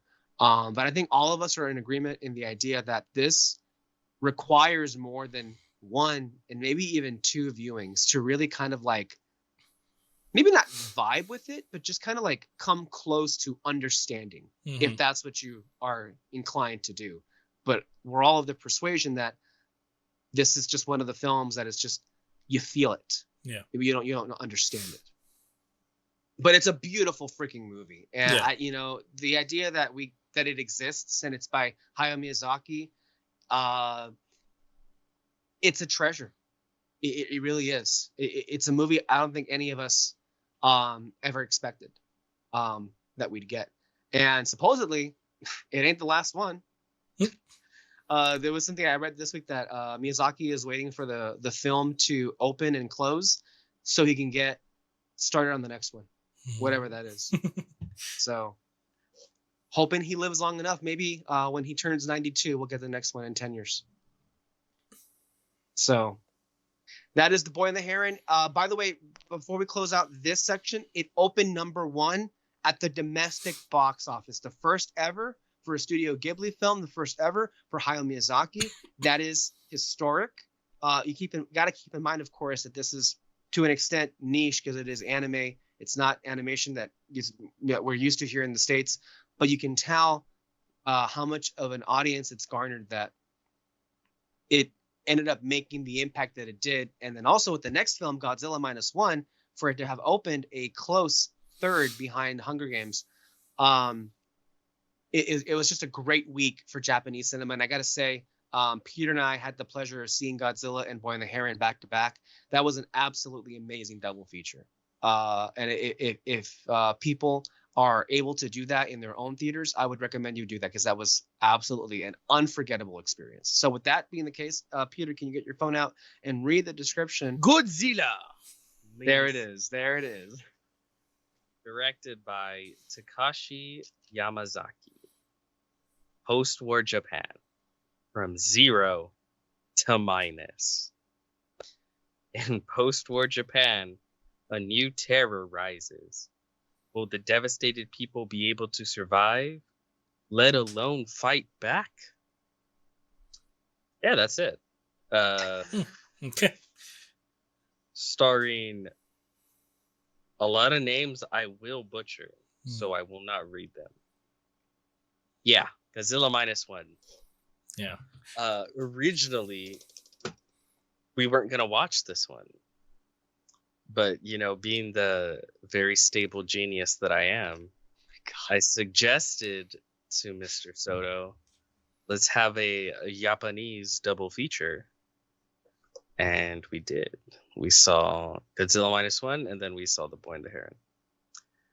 And I think that was a great idea. It was an amazing idea. It's one of the best we've ever had. I think to me, it was probably one of the best that ever will be had. I think it was like the best double feature in a while. Oh yeah. In a while. And I think the best double features pair well with each other and somehow have like things to say to each other. And I think I got a lot out of both movies, having seen them basically one after the other.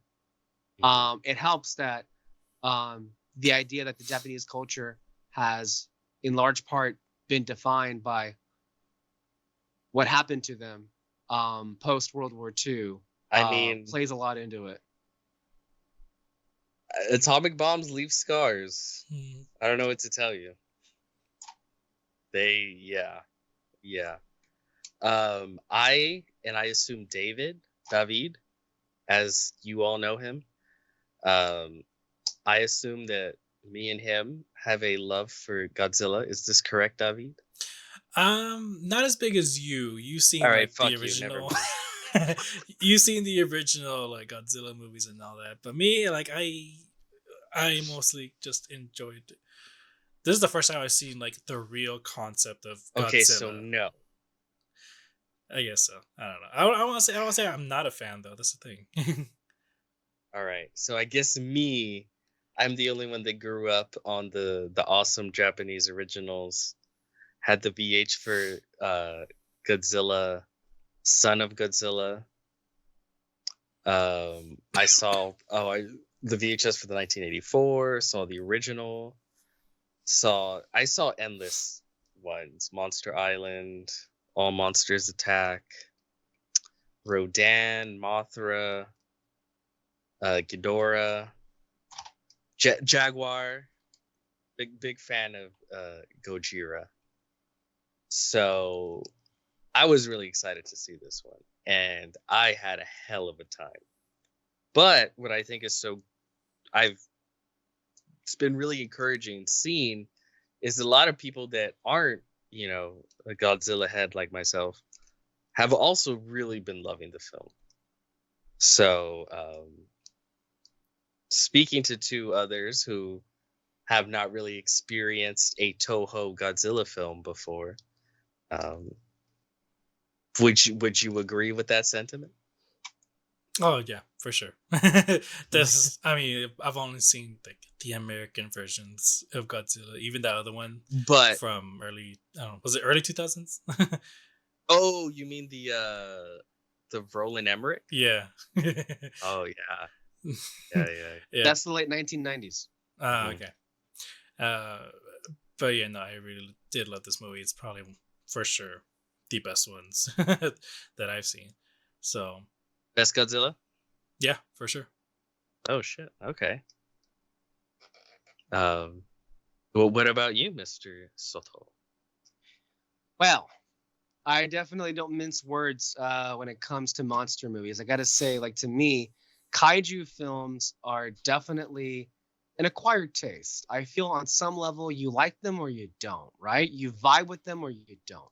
They're a vibe, yeah. And I get that.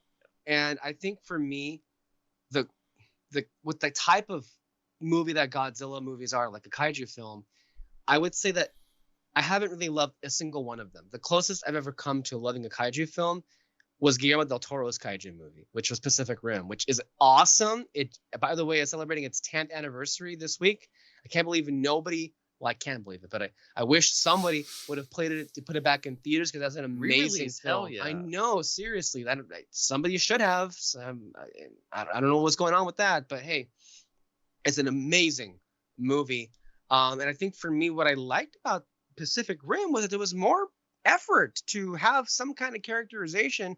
And that's a big part of me being able to connect with films and stories, particularly with disaster films. Now, uh, disaster films is a genre I actually do like because I love Roland Emmerich movies. Like, I mean, See, they're that's this is where I call foul, because I can enjoy myself a disaster movie. Disaster movies are no different than they're not. kaiju films, They're actually not. and that the Yeah. characters and the story are bull. Yeah. It's all about the ridiculous spectacle of destruction.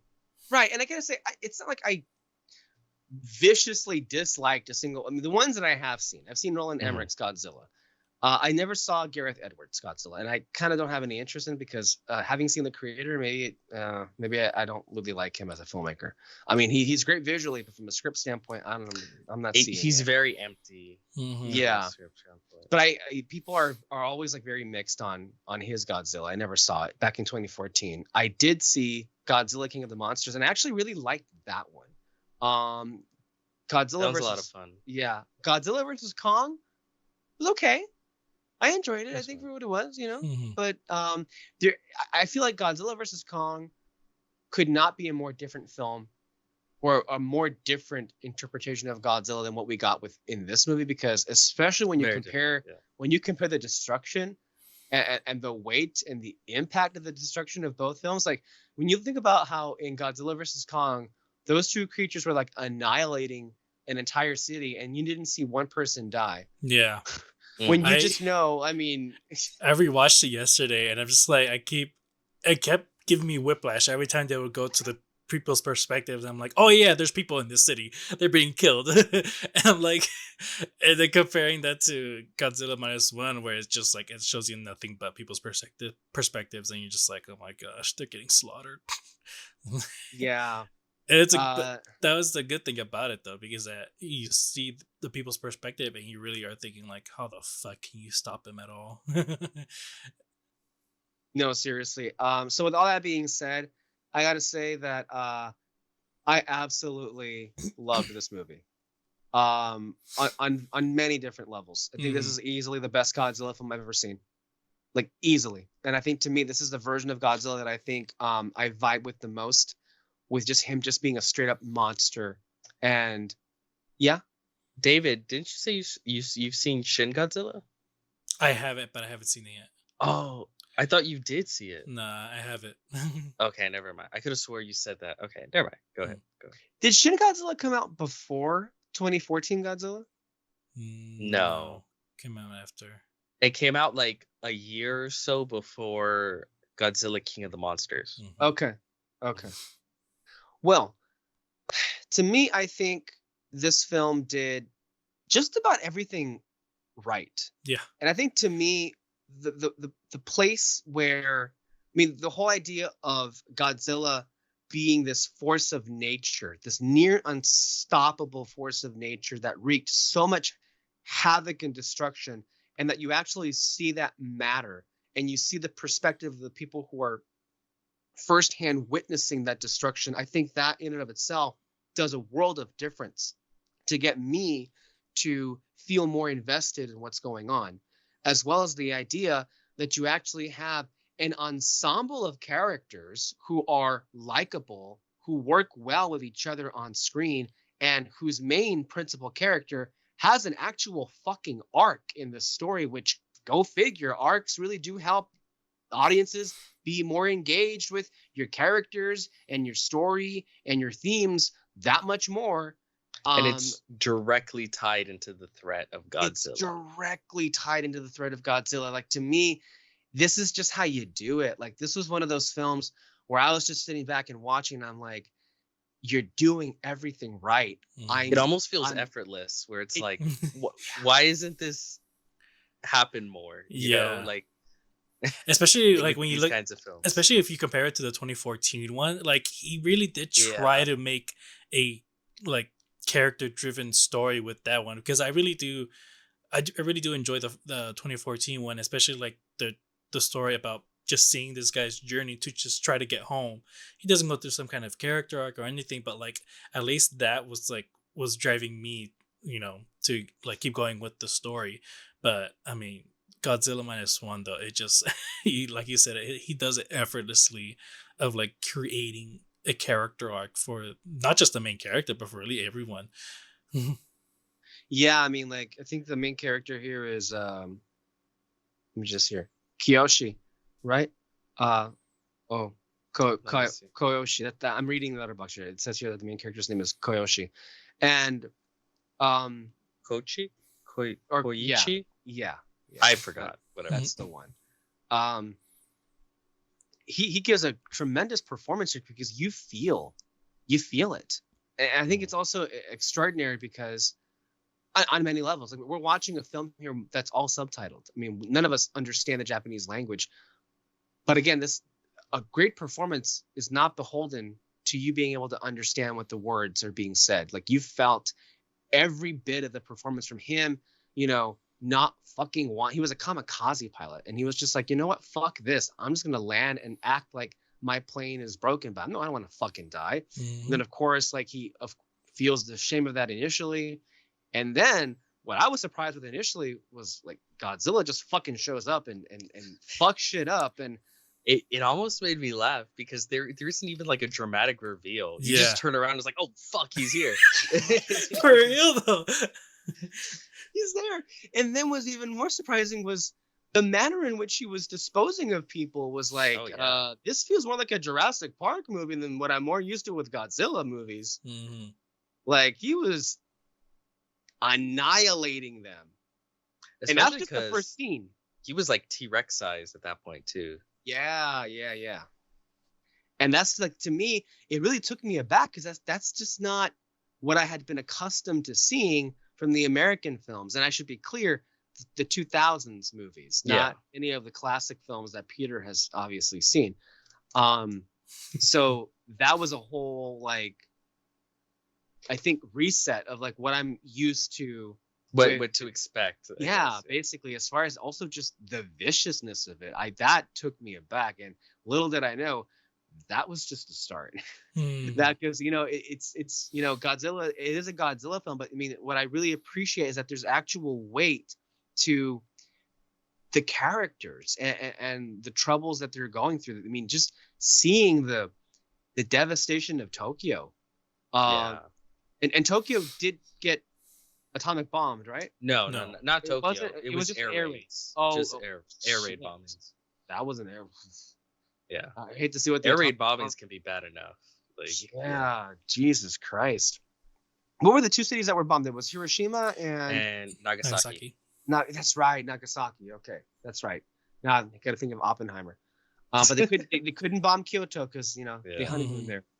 God forbid that.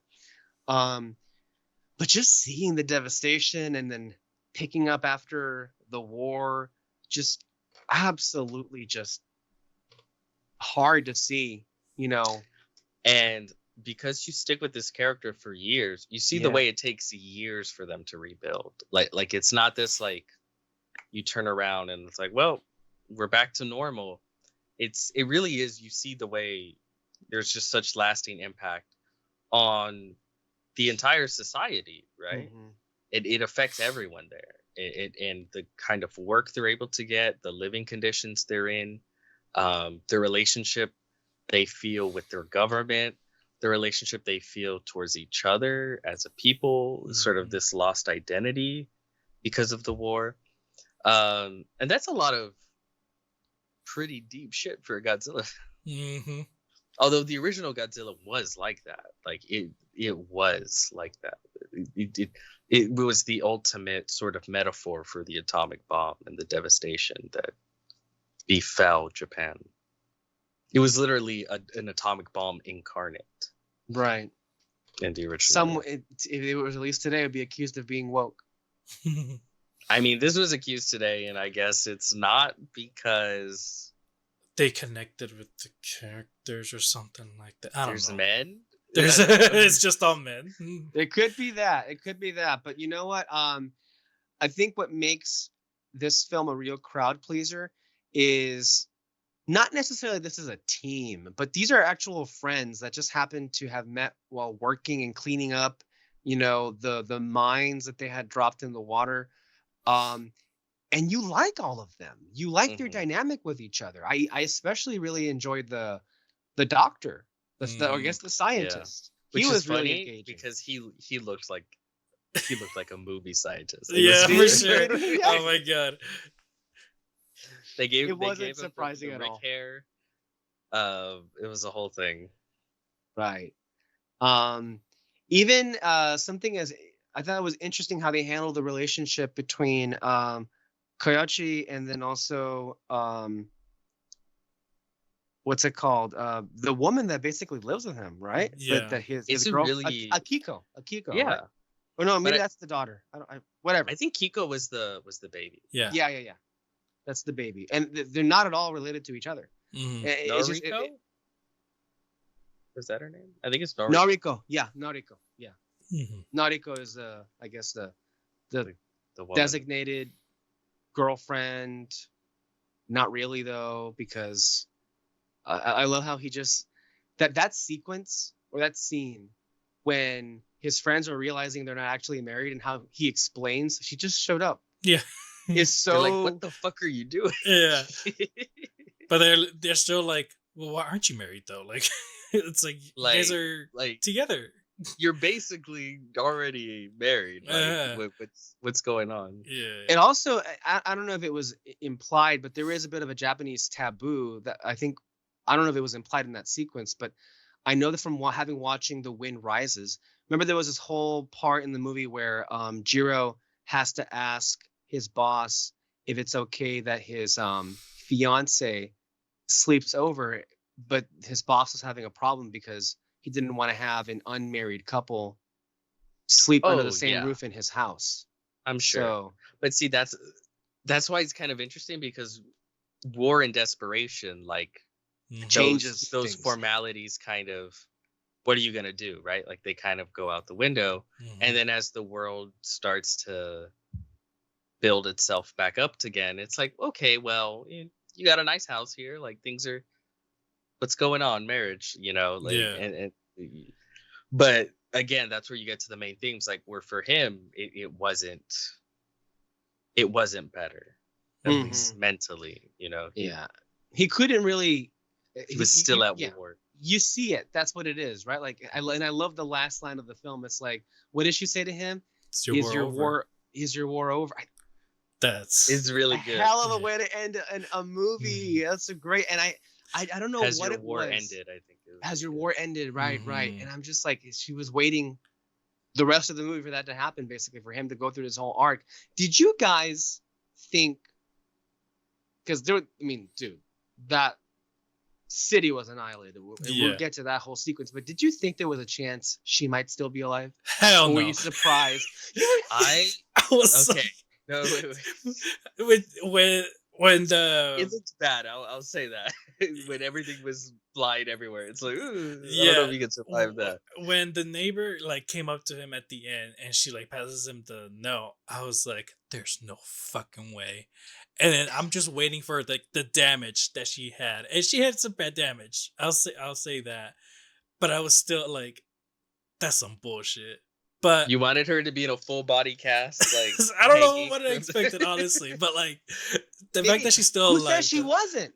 Maybe she wasn't a full body. That's the cast thing. because I she was. assumed she was like in a coma for like months, or like she was so fucked up for like Mhm. months. Yeah, For sure. Yeah, But like, Yeah.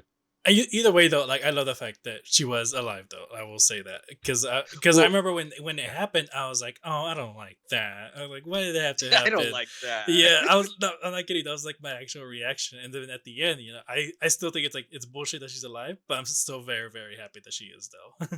This is one of those things where it works perfectly with the film. Mm, Because the film is, I think if the film was going the direction of like vengeance or something like that, like her dying, okay, like, because then guess how it ends? It ends with him killing himself in order to kill Godzilla. Like, and I gotta like, tell you, it looked like they were gonna commit to that. Mm. yes, but that's why I think the film is so well done, because it you believe, like, you genuinely believe, like, oh, he's gonna die. Mm. Like, Now- you believe these things are gonna happen. Mhm. And But ultimately, where the movie ends up and with the message they're going through, it makes perfect sense that she's alive. Yeah, for sure. And you believe though, not just because like you think he's really like committed to killing himself, but also because of like how the fuck are they gonna stop Godzilla? Like you really do are like Yeah. they're like I feel like this is kind of the only way to stop him, you know? And so yeah, they really raised the stakes for that and made you believe that he was gonna die. But I love that scene though where they finally tell you like if you pull this here, you get ejected out. And I love that they actually bring it up too that they made planes that you couldn't eject out of, and they like hated that about the that was country. brought up earlier. Yeah, Mhm. where they removed the ejection seat. Yeah, and then but this guy added it into this one, and I love that line though where he just puts his hand on his shoulder and he just goes live, and it's like that part almost got to me because I'm like You're like, "Fuck." fist pumping in the Yes, for sure, in the especially because like movie. he had every right to be pissed off at him, you know, Yeah. like but the fact that he turned around and was kind of like, I mean, I don't know, it's kind of weird, like what was it the thing that made him turn in the end, you know, like I was it just just think life. I think I he think grew as a person maybe throughout all the years that we hadn't seen him. Again, I think he went Wait, through wait, a similar which person do you mean? the guy that was fixing up the plane, the mechanic. the mechanic. Yeah. Okay, go ahead. Yeah, I was him. gonna say I think he went through a similar journey as our hero, where it's like it's this thing that he can't let go of and hold on to, and it's like, oh, like these people died, they had families, they had this, they had that, Mhm. and they didn't deserve to lose them, and and for what? And then he's kind of holding that over this other guy, and as this other guy's about to go and finally what he wanted was for him to make up for it, he realizes he has a family too. Like the same thing that these people lost, he has it, and he has it too, and he's going to lose that too in this future. And yeah, it is this thing of like kind of rejecting death, rejecting not like death the concept, but as a necessity, as a what do you call it? Yeah, no, I mean that's the thing with all the characters. Choosing life, Yeah, basically. no, that was the thing with all the characters is like they hate the idea of like dying for your country, but I don't think they hate the idea of dying for your country. They hate the idea of like throwing life away. It's Yeah, more of just okay. cherishing the idea of life, Mhm. not death.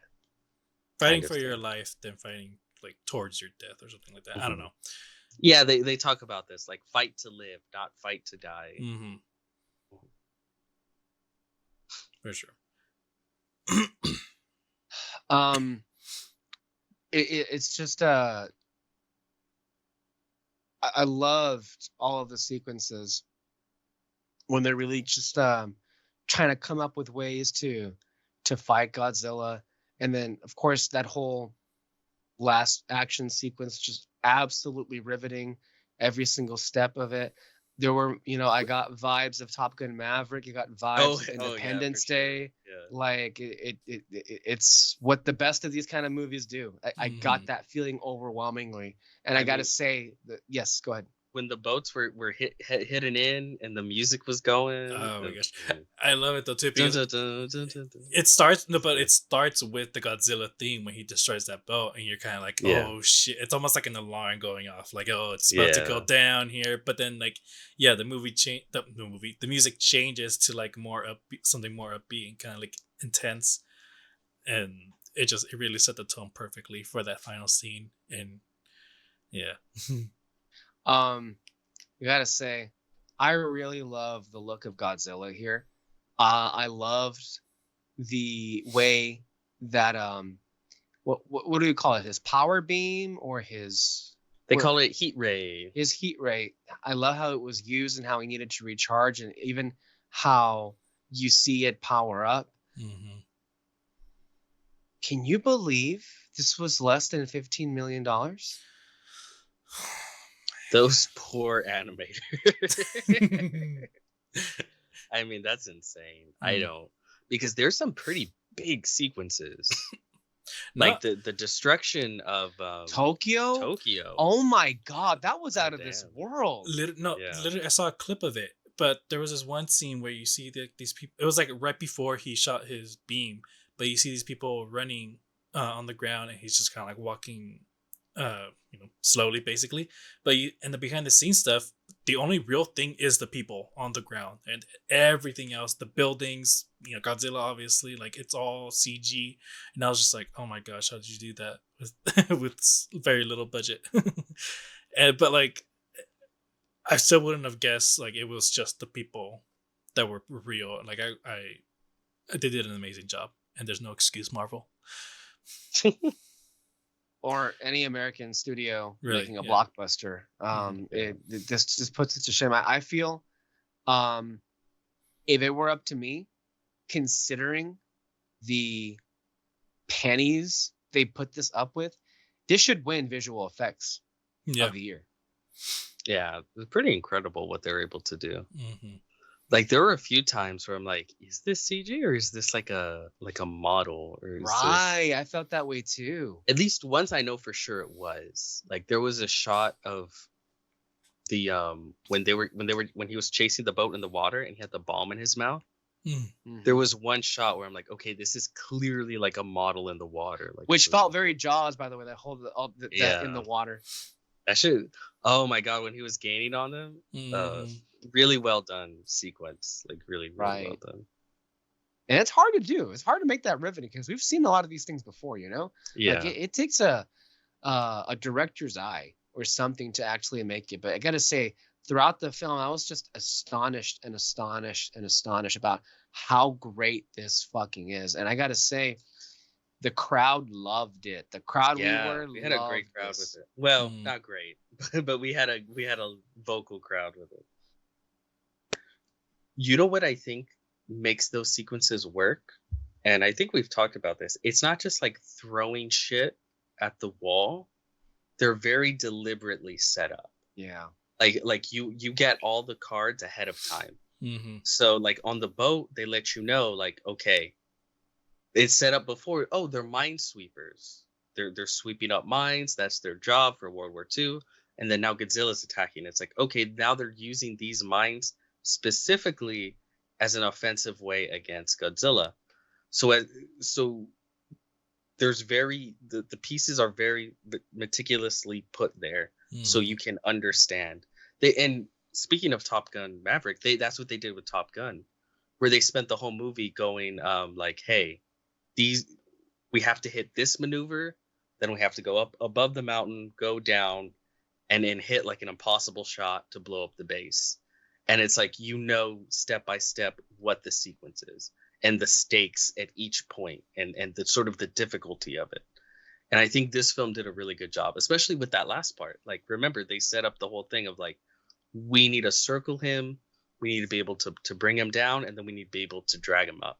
Mm-hmm. So then when something goes wrong, you instantly get it. Like, oh no, they're not able to bring it up. Like, I just think that's a lot of Hollywood movies forget that because it takes planning, in the writing of, and a lot of times they think action sequences are just throwing CG explosions at the wall, every 20 minutes or so. And it's yeah. Mm-hmm. No, for sure. And I just love the idea though too that they beat him. I mean, they still beat him with an explosion, obviously, but like the thing that like really made me hurt him was just like nature itself, I guess you can say. Yeah, the crushing and then the return up. Mm-hmm. Yeah, if I were Warner Brothers or oh god, if there isn't enough problems with Warner Brothers these days, I would seriously be looking at what the Japanese and Toho are doing with Godzilla as an inspiration for what to do next. Speaking of, isn't there one coming out next year? Yes. Godzilla X Kong. Mm-hmm. They fuck in this one. What? Is Emerald Fennell directing it? Oh, wouldn't that be great? Kong at the bottom of a tub. Using that tongue. I still don't know what that bathtub scene is, but like the more you should watch the movie. No, don't watch the clip. Watch the movie. I gotta tell you, I don't know why Alexis. I know why she can't help herself, but you gotta watch it in the context of the film. Okay. Don't watch the clip because I think it just kind of ruins it. Yeah, that was a lot there. Anyway, if there are no final thoughts, we're going to go ahead and wrap it up here. Thank you, Peter, for being here. Thank you, David, for being here. For those our watchers and listeners on our podcast network, we have new episodes of Turn to Page with David and Alexis Moreno. And then also, David and I have done reactions to Doctor Who. We did 3 specials, and then the next one will be the Christmas special with Churigawa, his first solo, I guess, appearance as the Doctor. And then, of course, we'll be doing the next season, whenever that happens, months down the line. And keep it right here, of course, for more movie reviews. We'll be in the next coming weeks watching Wonka, The Color Purple, American Fiction, Aquaman, Poor Things, maybe. My man. So many of them. Hopefully Poor Things. Hopefully Poor Things. I mean, we got to do that one as well. And we got to get Alexis to see Saltburn. I guess she's going to wait until it goes on Amazon Prime. I feel like she'd like it. And she wants to see it, but she just doesn't seem to put herself out there to go see it. She's like that. So that's our show today, guys. Stay on our spot for more content and more for podcasts on Sundays. We will see you next time. Bye. Bye.